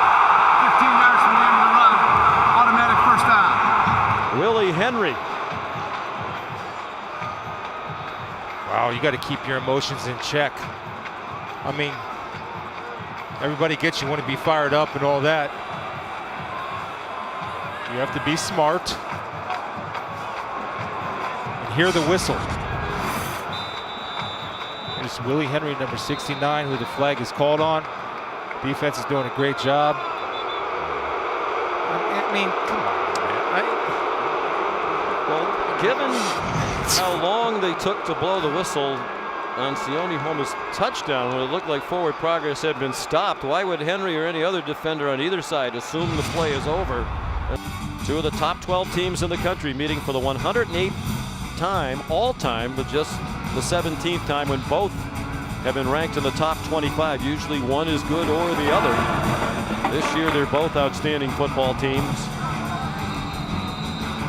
Those with Big Ten title aspirations, the hope of playing in the college football playoff. Michigan State, winners of 10 games in a row, the 4th longest winning streak in the country. Behind only Ohio State, TCU, and Memphis. Memphis won its 13th straight game today in the upset against Ole Miss. Connor Cook on 1st and 10, throws incomplete. It's Burbridge and Lewis, as they've been all day long, linked together. That's two great players doing battle, and like I said, it's personal. And Lewis has done an outstanding job, especially against the fade stop. And what I love is he does not panic. He stays patient and trusts his training and gets his hands laid up to disrupt the concentration of Burbridge. Michigan State has won 32 of its last 35 games. They've won a school record 11 straight Big Ten road games. Down by 6, batted down at the line of scrimmage. Willie Henry was called for that big personal foul a moment ago, helping to atone for that. 3rd and 10. Good job of recognizing corner blitz by Connor Cook, going to his hot route. But again, like we saw Michigan State do, this time Willie Henry, knowing he's not getting there on the blitz, is able to get the big paw in there for the block shot, the rejection. Big play call here for Dave Warner. He might have 2 plays to get the 10 yards given their field goal troubles. It'll be about a 50-yarder into the wind here anyway. He's got to beat man coverage. Michigan brings blitz off the corner, down the middle, too high. It didn't look like Aaron Burbridge saw the ball coming. It's the first time that they have not been on the same page. We saw this in Rutgers last week where Aaron Burbridge's head is late. He's not seeing what Connor Cook is seeing. He sees the blitz coming from the right, understands he has the matchup to the left.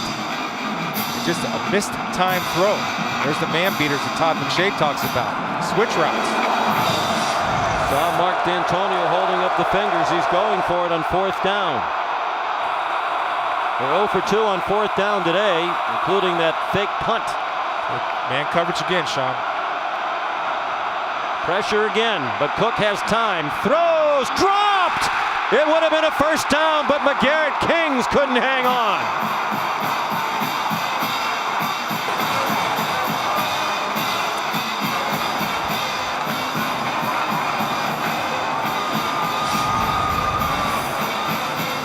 Just a great job by Connor Cook there, just moving slightly in the pocket in order to buy some extra time, found the open receiver, put it right where he had to, Chris. You know what? These games, they come down to 5 or 6 plays. Yep. And rivalry games like this, McGarrett Kings had a chance to make a play. Now, as the coach, you tell him, guess what? This game is a lot of time left. We're going to come back to you. But you got to make a play when the play needs to be made. your opportunity to shine. And you talked about Cook and his leadership, not being named the captain. It's a pretty good time to go over, put your arm around him and say, hey, I'm coming back to you, be ready. That's beautiful. Maybe he learned some lessons. Well, they turn it over on downs for the third time. Michigan from the 32. Any kind of score would make it a 2-score game. Rudock going deep. Intended for J.U. Chesson. Arjun Colhoun had the coverage. Colhoun was victimized regularly last week by Leonte Carew, the fine receiver for Rutgers, who had over 100 yards receiving and 3 touchdowns. Yeah, if he's easing, he's leaving. And right here, Jake Rudock underthrows him. Throw that ball out there. Let the speedy J.U. Chesson go up and make a play. I don't think he underthrew that on purpose by the position of the corner. If he's even with the corner, then you throw him open deep. If you're long, you're never wrong.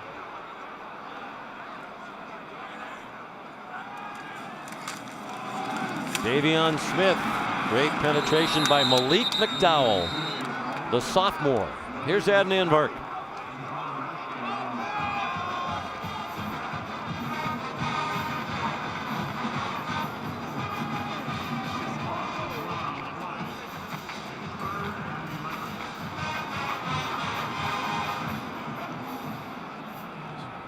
Steve Spurrier here in Ann Arbor, never been to the big house, was looking forward to watching the game in person.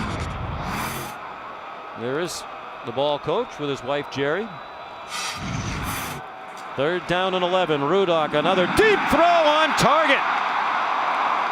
Amara Darboh. Demetrius Cox had the coverage, but another long pass play given up in a key spot by the Spartans. Yeah, you got to be aware of where you are in the field. Demetrius Cox takes his eyes off his guy that he is responsible for. Recognition by Darboh, sitting that route down in the zone. Jake Rudock thrown behind to settle him down with a big 1st down catch.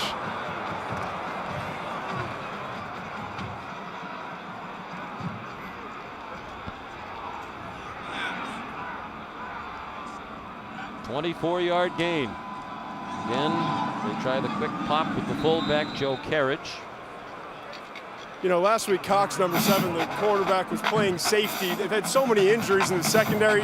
Nobody in Michigan State's making any excuses. They're adjusting, they're moving guys around. But it's got to be tough on Cox going from the safety position to playing some man-to-man cover corner this week. Yeah, well, he took his eyes off the receiver. Right. He thought he was going deep, and Darboh did a good job of settling that down. And Rudock threw him open, bringing him back to the football. Play action pass for Jake Rudock on 1st down, and Shalik Calhoun there again. Trips him up back at the 44-yard line. And another huge 3rd down play upcoming. He's just a beast off the edge. I mean, when you have speed off the corner and you have long arms, that's the biggest fear factor an offensive tackle faces, no matter what level you're playing at. So he had 23.5 sacks. He's an amazing athlete on that corner. Moved up to 5th all-time in Michigan State in sacks. Just a 3-man rush. Rudock zips one low. That's going to be ruled a catch by the official on the ball, but no catch from the official along the far sideline. Jake Butt telling his sideline he's sure he caught it.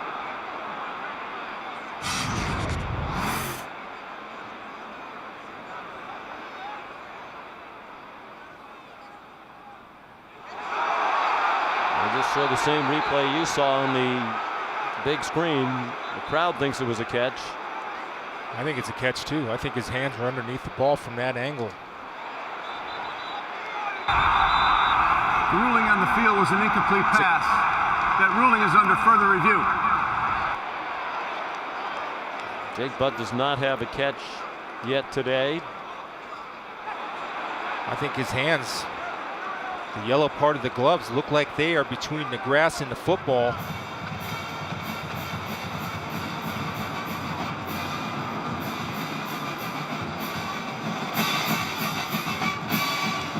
Your thoughts? I'm not sure, to be quite honest. I'm not sure we've seen conclusively that it was a catch. And the ruling on the field was incomplete pass. So in the absence of clear proof that the call was incorrect, I think it has to stand myself. And the ruling, will stand. I think it's a catch, but obviously the official's closer. But I'm going to stay with it. Yeah, I do. I think his hands and gloves are between the ball and the field. I don't think that ball hits the ground.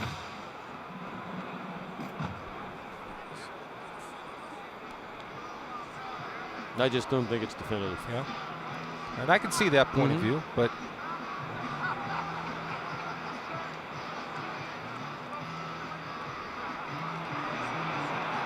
so I think you're right, Sean. It'll come back as a stand, but I'm at home. I'm a fan. I'm an analyst. To me, that's a catch. Review, the ruling on the field of an incomplete pass stands. Fourth down. And again, is not confirmed stands, and that means Tom Kissinger just couldn't see enough to overturn it or to confirm it. So the ball comes back to the line of scrimmage, the 44-yard line. They're not in field goal range. And on 4th and 9, the punting unit comes out. Can Blake O'Neill do it again? He's been phenomenal through 7 games this season, pinning the opponents inside the 10-yard line. R.J. Shelton should do everything he can to catch this ball by reading the punter if he does the rugby style. This time he punts it straight on. Shelton signaled for the fair catch, didn't catch it. Really didn't cost them any yardage as the ball bounced back toward the 8-yard line. During the break, John O'Neill corrected his mistake. The penalty was against Malik McDowell of Michigan State, and the ball's back on the 4-yard line. L.J. Scott just trying to get some room. He's yanked down by Royce Jenkins Stone. No gain on the play.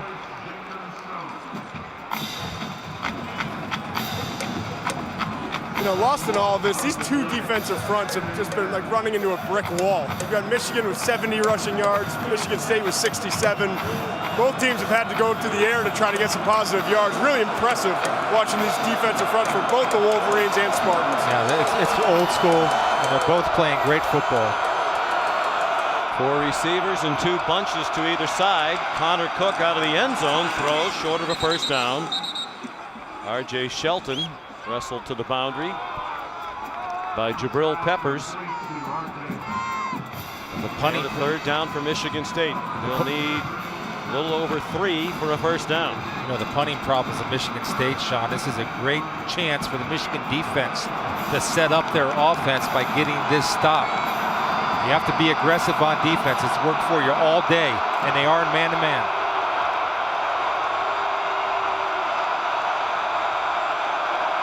A blitz. Connor Cook dumps it off over the middle. Burbridge got tangled up with Jordan Lewis, but no flag on the play. And give this patchwork offensive line some credit. Even with the blitz coming there, they gave Cook time. He just couldn't complete it. A good job by Jordan Lewis off the get-go of disrupting the timing of the route. Gets tripped and does not put his hands on him, but he is bumping him with his shoulder. But does not grab. Again, disciplined play. Now this is important. This is where Michigan State has struggled in the punting game. And they go back to the starter for most of the year, Jake Hartbarger, redshirt freshman. Short punt, fielded on the run by Jabril Peppers. Flag down, flag down. He's down at the 27-yard line, but there's a flag back at the 40. Kari Willis made the tackle. It's the 33-yard punt. 17-yard return if it stands. They're talking it over. There is no foul for a block in the back. The block in question was a legal block. First down. And a very difficult day, both on the field for the officials and in the replay booth. 7 replay stoppages. And both sides will have something to complain about if they so choose when the game's over from that standpoint. It's number 24, I believe, Wayne Lyons, defensive back. You know, you go either way on that. I thought from that angle, he was on the side of him, and that's a questionable call. A lot of those today. Well, even a field goal here is huge. It would make it a 2-score game. J.U. Chesson scored twice this year on jet sweeps, and a depth runner chopped down there by Grayson Miller. Good job coming from his safety position. Played with his dad in Detroit. John Miller was an outstanding safety. Grayson, a true freshman, is playing tough today. That's the benefit of having safeties up close, because you get them in quick run support. Michigan State, they like to redshirt the freshmen if they can. Started the year with 23 seniors, and 20 of them were fifth-year seniors. Rudock, his pass batted down to the line of scrimmage by Lawrence Thomas. I don't know what Jake Rudock's doing. He's running into the pass rush. Take a look right here is Thomas. Jake is going to run right into the pass rush, taking away his own throwing lane. He had a throwing lane right there. He ran that way into the throwing lane.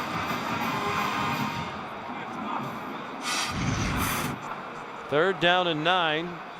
From here would be about a 44-yard field goal with the wind. Allen has the leg to do that.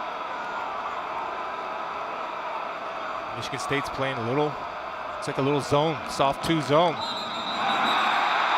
Malik McDowell came across the line, pointing that he was drawn off. Yeah, the secondary pointing at Darbo. Before the play, timeout, Michigan. Their first timeout.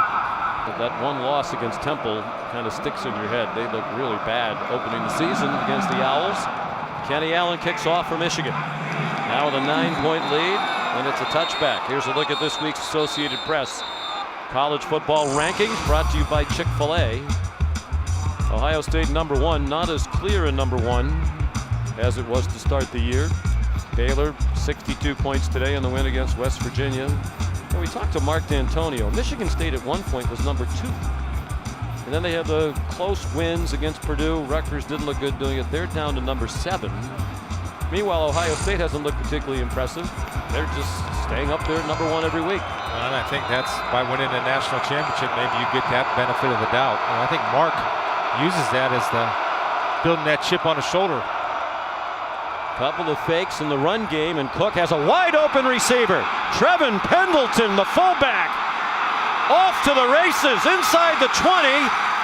Batted down from behind, but he's in for a touchdown.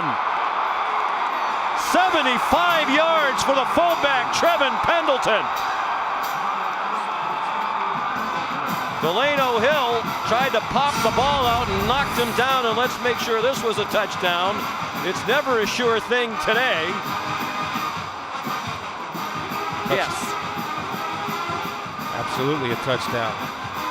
Delano Hill did a good job of tracking him down. That's the good news. The bad news, that was his man. It was a touchdown. That ruling is under further review. The 8th replay stoppage. Trevin Pendleton doesn't get the ball much. But you might remember 2 years ago in the game between these two teams, the first offensive play of the game for Michigan State, Pendleton had a 49-yard reception. This is his first catch of the year. And his second touch. He had 1 carry for no gain. Senior from Lucasville, Ohio.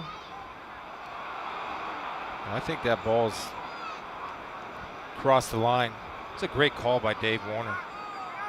Delano Hill was lost in space. Great TV show back in the day. John O'Neill's going to have an earache from wearing that headset so often today. Trevin Pendleton came as a walk-on, had offers from Ball State and the Air Force Academy out of high school, wanted to play the best possible football he could, paid his way for a couple of years, and had just about gotten to the point where he and his parents couldn't do it anymore financially, and Mark D'Antonio told him he was on scholarship. Well, he's earned it, Sean. I mean, just watching film, he gives you everything he has. He's an outstanding lead blocker. Talking about getting other guys involved, and how about that in the 4th quarter? Calling it to your fullback who's got, what, 2 passes in 2 years? Long review. And the fans are getting restless. They've had enough of watching John O'Neill with a headset on today. It's it. Call it, it stands, get a touchdown, and let's go. And again, if it takes this long, it's not conclusive. Therefore, just say it stands and snap the ball. After further review, the runner was tackled short of the goal line. Okay, so much The ball will be placed at the half-yard line. First and goal on the right hash. The clock will start when we're ready for play. I just see different things today. It's not honest. I'm not melting with the refs. Nope. Just seeing different things. We've had very few games this season where the officiating in the replay booth has been an issue. I mean, it's the front part of the goal line too. It's not the back part. It doesn't have to clear the whole line. there's the knee down, I guess, is what he's saying, but I don't know how you can see his right knee down from that view. It's bang, bang. Left knee down. From that angle, you can't tell if he's over the goal line or not. They take the touchdown away, and it doesn't matter, except it costs a couple of seconds. L.J. Scott the touchdown. Of course, it's pending a review. Pretty sure this one will stand. That's a champion's answer right there. Going down 2 possessions in the 4th quarter, you call a play that nobody expects, and you execute it perfectly. It was a 74-yard gain for Pendleton, and it's the longest offensive play of the year for the Spartans. And L.J. Scott the touchdown. Michigan State's become one of the great football programs in the country under Mark D'Antonio, and you're seeing an example of why. An act for making the big play when they need it. They've won their last 6 games decided by a touchdown or less, and it took them just 29 seconds to score on this possession. Yeah, Michigan has everybody covered. Now Delano Hill gets lost in space and starts covering dirt. Did not see Pendleton sneak out.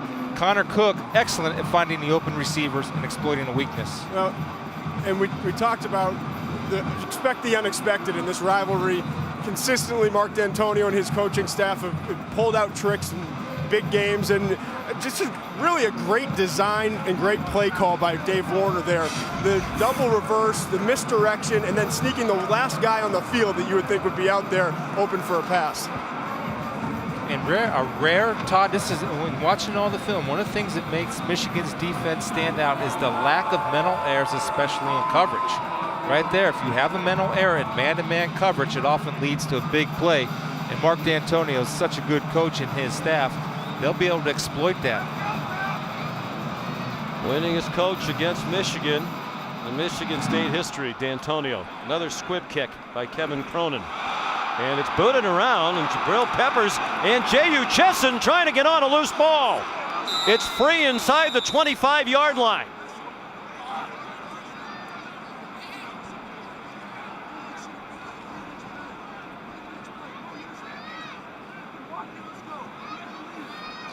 That's the purpose of the squib kick. Right there. Well, that and the fact that their coverage units conventionally have been terrible. Spartans convinced they have it. Mark D'Antonio is as well. And the officials still don't know. Crucial decision here. They want to make sure they get it right. And there's probably a lengthy wrestling match going on for that ball. Michigan ball, they say.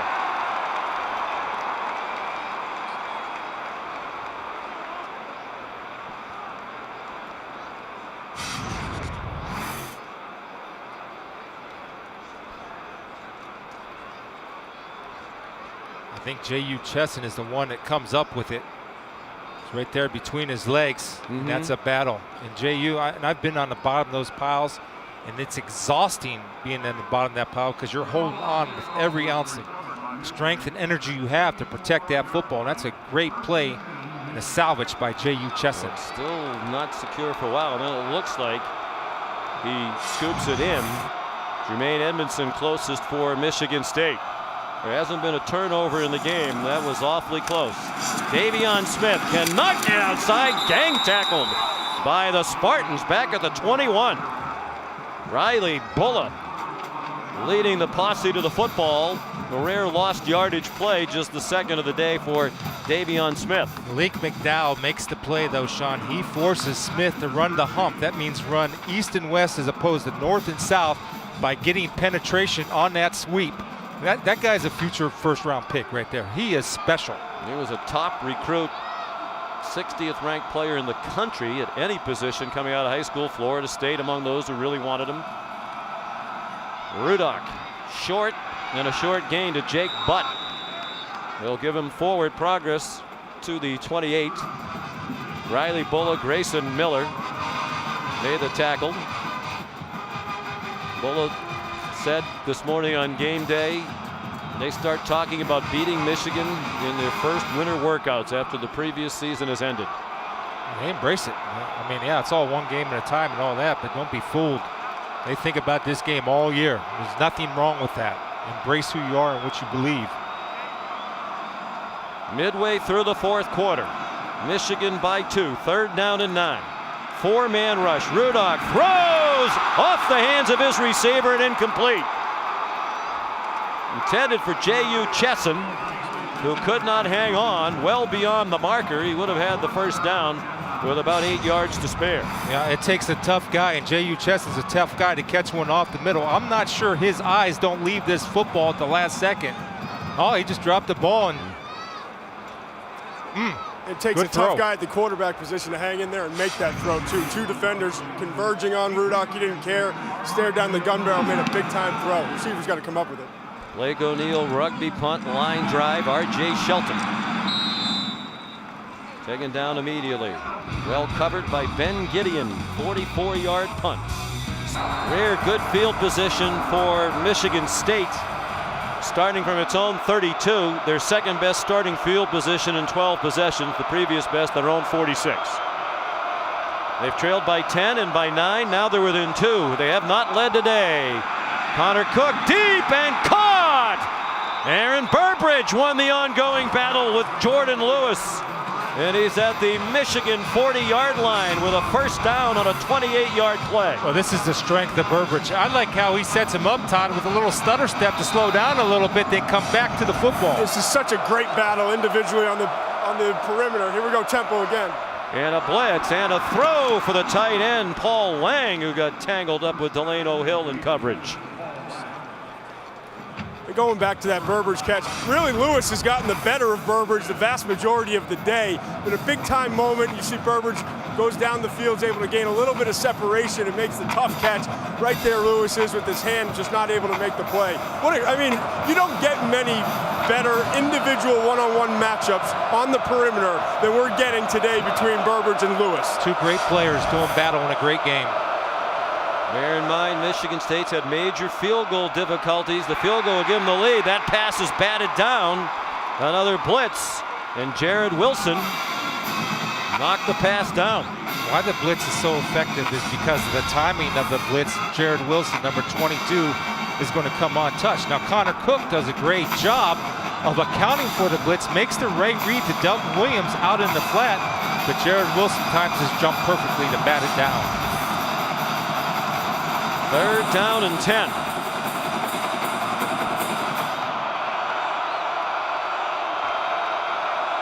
They're not in field goal range right here. Under 7 minutes to go. Cook is pressured, hit as he throws. It is dropped. McGarrett Kings the second time today. He would have had a first down with a catch that he couldn't hang on to. Channing Stribling had the coverage. This is just Connor Cook and why he's going to excel at the next level. Knowing that he's going to get smacked by Desmond Morgan. Look where the ball is placed, where his guy can only catch it. And again, McGarrett Kings, it would have been a tough catch, but guess what? In this type of game, you got to bring that one down if you want to walk away a victor off the field. What a great throw. Toughness by Connor Cook. They go back to Tyler O'Connor, who was the backup punter until today. Hartbarger took the last punt. O'Connor trying to pooch it down, and too far. And again, when Michigan State needs the special teams to make a play, Mark D'Antonio wants to know what's that all about. They turned it over 3 times on downs with 10 yards to go. They didn't want to hand it back at the 40-yard line. Lean on the defense with 6:41 to go and all 3 of your timeouts remaining. After the touchback, 1st and 10 from the 20. Ron Higdon, the freshman, in there at crunch time for Jim Harbaugh, and he just tripped over his own feet for a 1-yard gain. No, he shouldn't be in there. Davion Smith should be in the ball game in crunch time. I mean, he's young. His feet got ahead of his brain. Put your Warhorse in there in Warhorse time. It's Warhorse time. 6 minutes to go. Higdon has better speed. Perhaps they had a play that they thought might go a long way. It went for 1 yard. Approaching 6 minutes to go. Jake Rudock steps up, deep throw, man open, too long for J.U. Chesson. He got behind the true freshman Kari Willis, and Rudock couldn't hit him. Well, this is where he struggled all year on the deep ball. Earlier in the ball game, we saw that he was short. J.U. Chesson has separation. Just Jake did not put enough air under it. They're set up perfectly, too. They motioned over Williams, their tight end, got him in position to help with the pass rush with Calhoun, and he did a really good job getting in position initially, wasn't able to sustain and took his hands off, so he didn't get a hold of it. That's where he's got to improve for this team to keep getting better. 3rd down and 9. Looked like Michigan State was offside. There's a flag down on the play, and the pass is incomplete, broken up by Grayson Miller. But it did look like it was an offside against. Offside, defense number 4. 5 yards from the previous spot. Repeat 3rd down. Malik McDowell. I was going to say, I think it's Calhoun is the one that jumps. We'll see. I think Malik or Calhoun's the one that jumps. No question, but then again, it's been that kind of a day.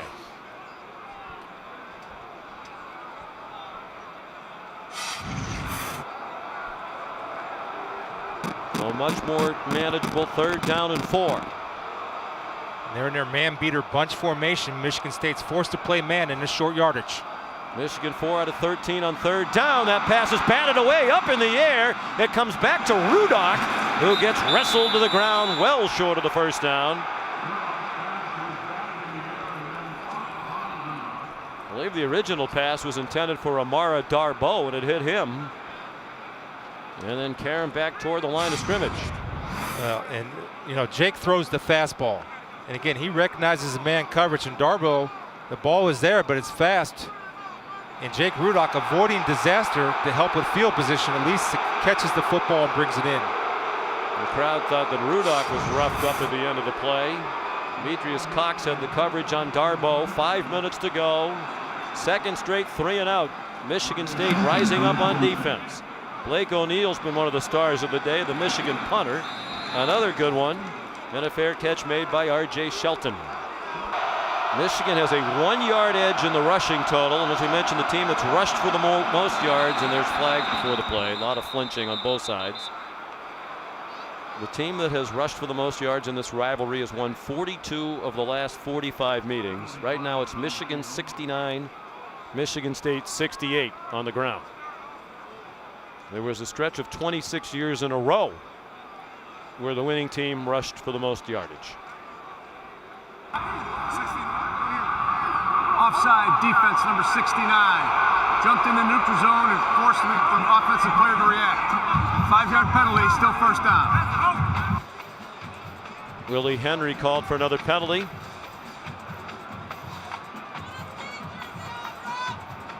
This is where your defense has to play big. You've been stars all year. Michigan State's defense rose up, forced a punt on a 3 and out. What do you have, Wolverines? Can you answer the challenge? 1st and 5 opens up. A lot of options in this playbook. 4-man rush. Cook running out of time, spins away and then goes down. And his ability to stay on his feet hurt him as he lost additional yardage. Willie Henry the first pressure, and then Ryan Glasgow finished him off. Make amends, Willie. Right there, coming off the top as the inside tackle. They run a little stunt. They lose him on a stunt, Todd. And he's able to knock him enough off balance. The routes were just a little late to develop. Again, the Michigan corners doing a pretty good job getting their hands on these receivers and rerouting them a little bit early.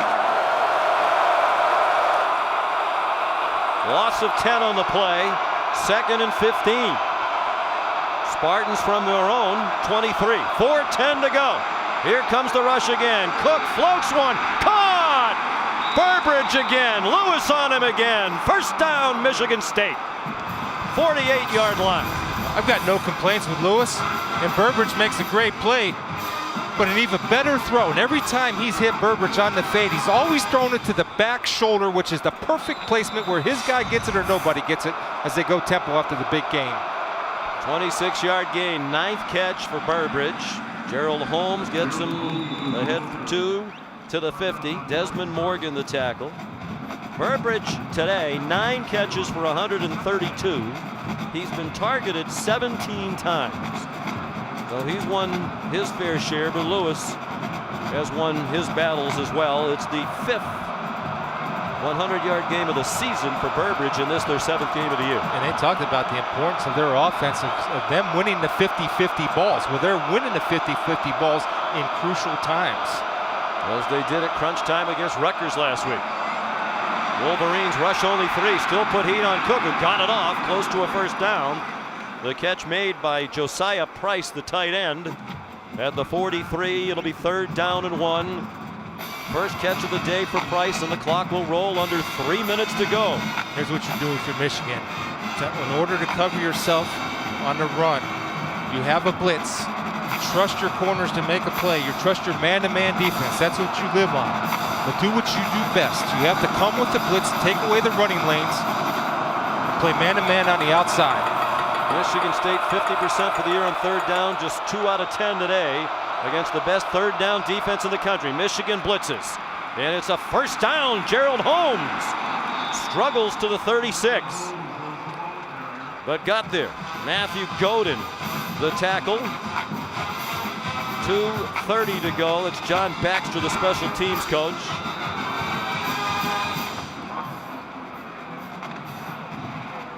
Michael Geiger, the field goal kicker's had a rough year, but coming into this season, he had been their kicker the previous 2 years and had made 76% of his kicks the last 2 years. He's better than he's shown this year. It might come down to him. 2:10 to go. Cook in trouble and hangs on, but goes down back at the 45. Willie Henry and Royce Jenkins Stone get to the quarterback. Well, again, this time it's just Willie Henry who beats Brian Allen on a quick swim move. Brian Allen ducks his head. When you duck your head, it's like man-to-man coverage. You're going to lose your guy who you're responsible for. It's really only Henry. Jenkins Stone wound up there for the celebration. Ben Gideon as well. 3rd sack for Willie Henry. He's had an up and down day, and a timeout has been called by Michigan State with 2:03 to go, facing 2nd and 19, down by 2. Michigan, 3-man rush down to the sideline and over the head of Aaron Burbridge. Jordan Lewis in coverage. 1:59 to go, 2 timeouts for each side, 3rd down and 19. And that's the field goal kicker, Geiger, and I think Mark D'Antonio wants to know exactly where he'd feel comfortable, where he'd like the ball. But they're a little bit away from that part of the process. Not in field goal range right now. Geiger's career long is 49. Michigan State going into about a 10-mile-per-hour breeze.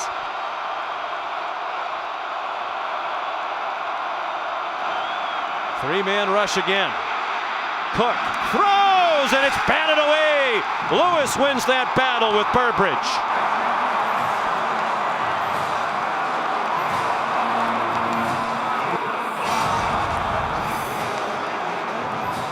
Burbridge does a really good job of being exactly where Cook expects him to be. Goes up and attacks the ball. Problem is that Lewis, the cornerback, once again has his hands exactly where they're supposed to be. When you're not looking back at the quarterback, you have to trust when you read the receiver's eyes, the technique that you have, and it's been drilled in, and he's been doing it all day long. This could be it. 4th and 19. And 1 timeout left now for the Spartans. So they're pinning their hopes on their ability to convert on a 4th down and 19.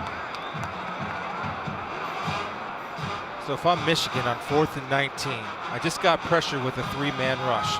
I can have maximum effort back on the first down marker to keep them from getting the first down or getting into field goal range. I know blitz has been getting you there, but you want to make sure you help on Burbridge and bring a 3-man rush because that pressure has been successful. And you'd expect extra attention to Burbridge, although Lewis, despite the numbers Burbridge has put up, given the number of times that he's been targeted, it's been a pretty fair and even matchup.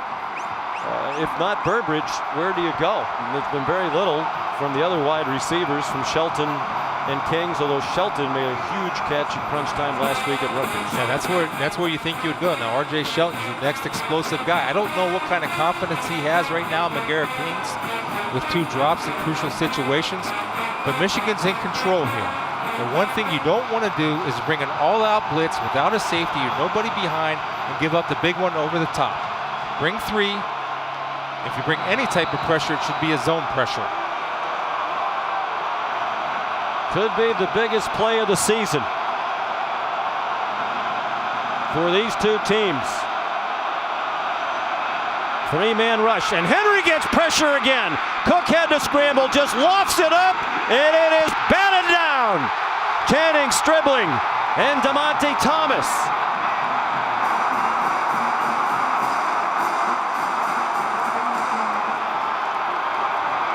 They're trying to get it to Kings. Michigan State 0 for 4 on 4th down. Well, exactly what we thought. Willie Henry is beating him with speed off the edge, forces Connor Cook to run. Then you see Maurice Hurst coming in to finish him off. Great angles by the Michigan secondary to knock that down by Thomas and Stribling.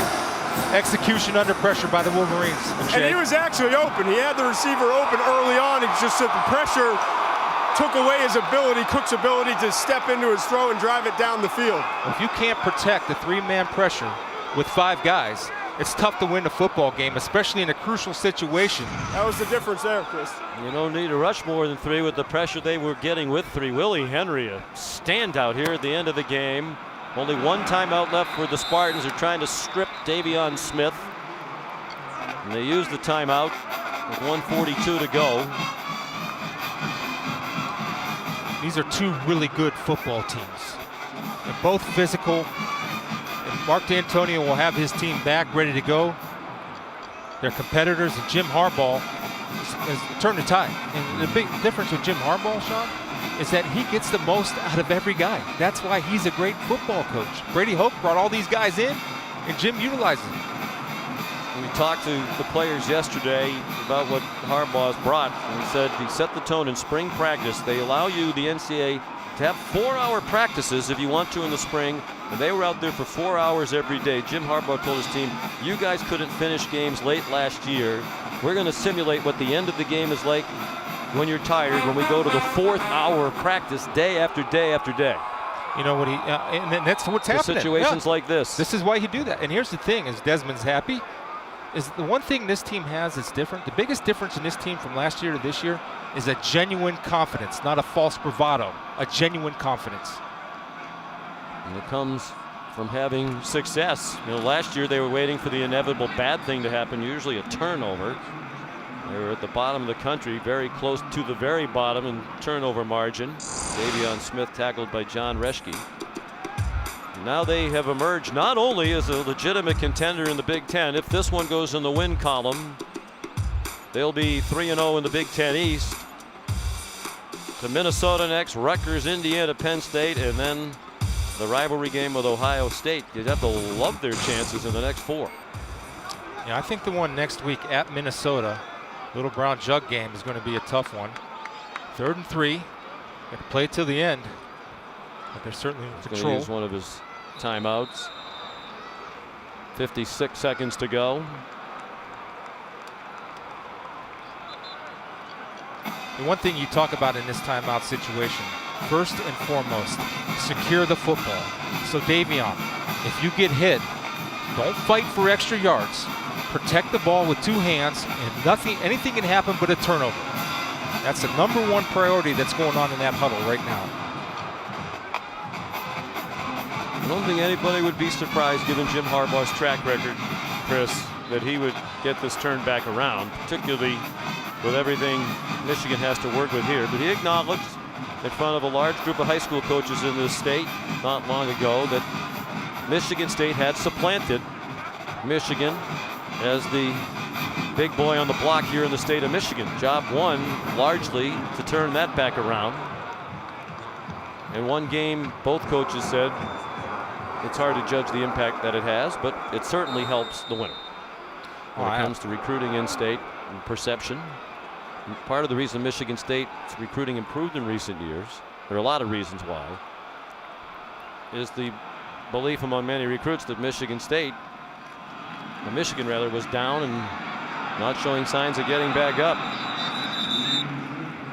And today was, don't you think, for a lot of people around the country, the test. No offense to BYU and Northwestern, they were both ranked teams. It still remains to be seen as the year goes along how good they are. There's no doubt Michigan State is an outstanding team and has been for a long time. Yeah, well, it's a huge test for them. And when I look at it, I mean, when we saw BYU, I thought they were really good because of what they do defensively and the pass rush, and offensively they've had their issues and challenges. But what I've seen most about this offense, from the loss to Utah to Oregon State to BYU, is the constant improvement of the offensive line. And if they can continue to improve, that's how this team is built, and they protected the football today. The turnovers really hurt them in the 7-point loss at Utah as well. 10 seconds to go. 4th and 2. And Jim Harbaugh has to decide what he wants to do here. O'Neill's been terrific with the rugby style punts. But you have to be careful here. Make sure the snap's on target.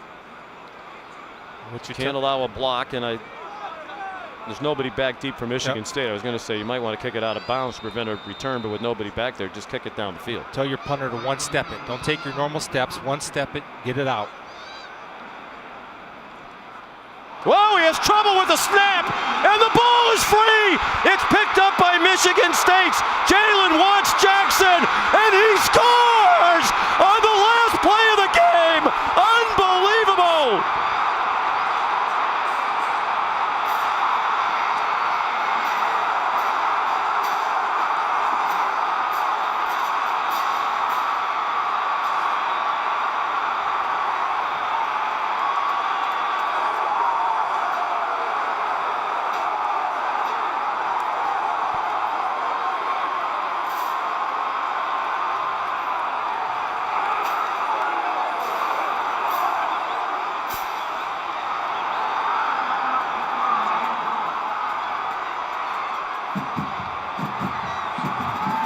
Michigan State is still the big boy on the block in the state of Michigan.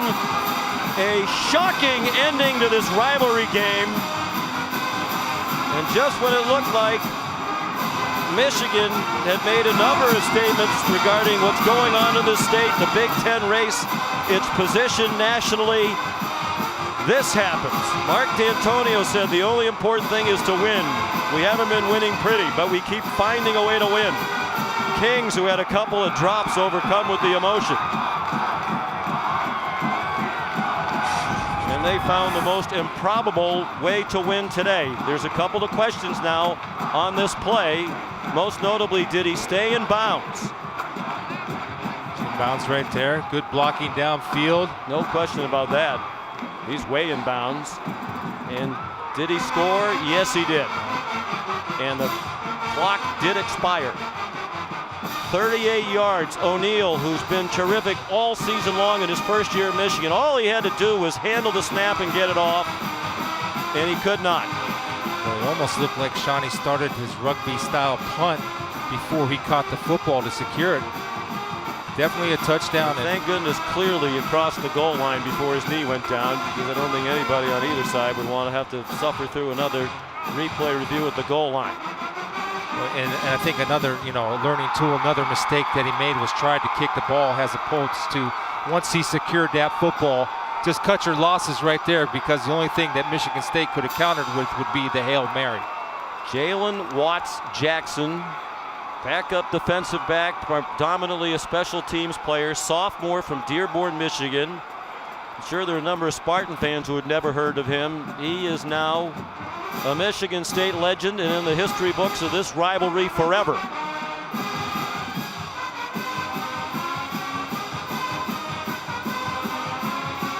Champions die hard. Michigan State, champions, tough, aggressive, great football game.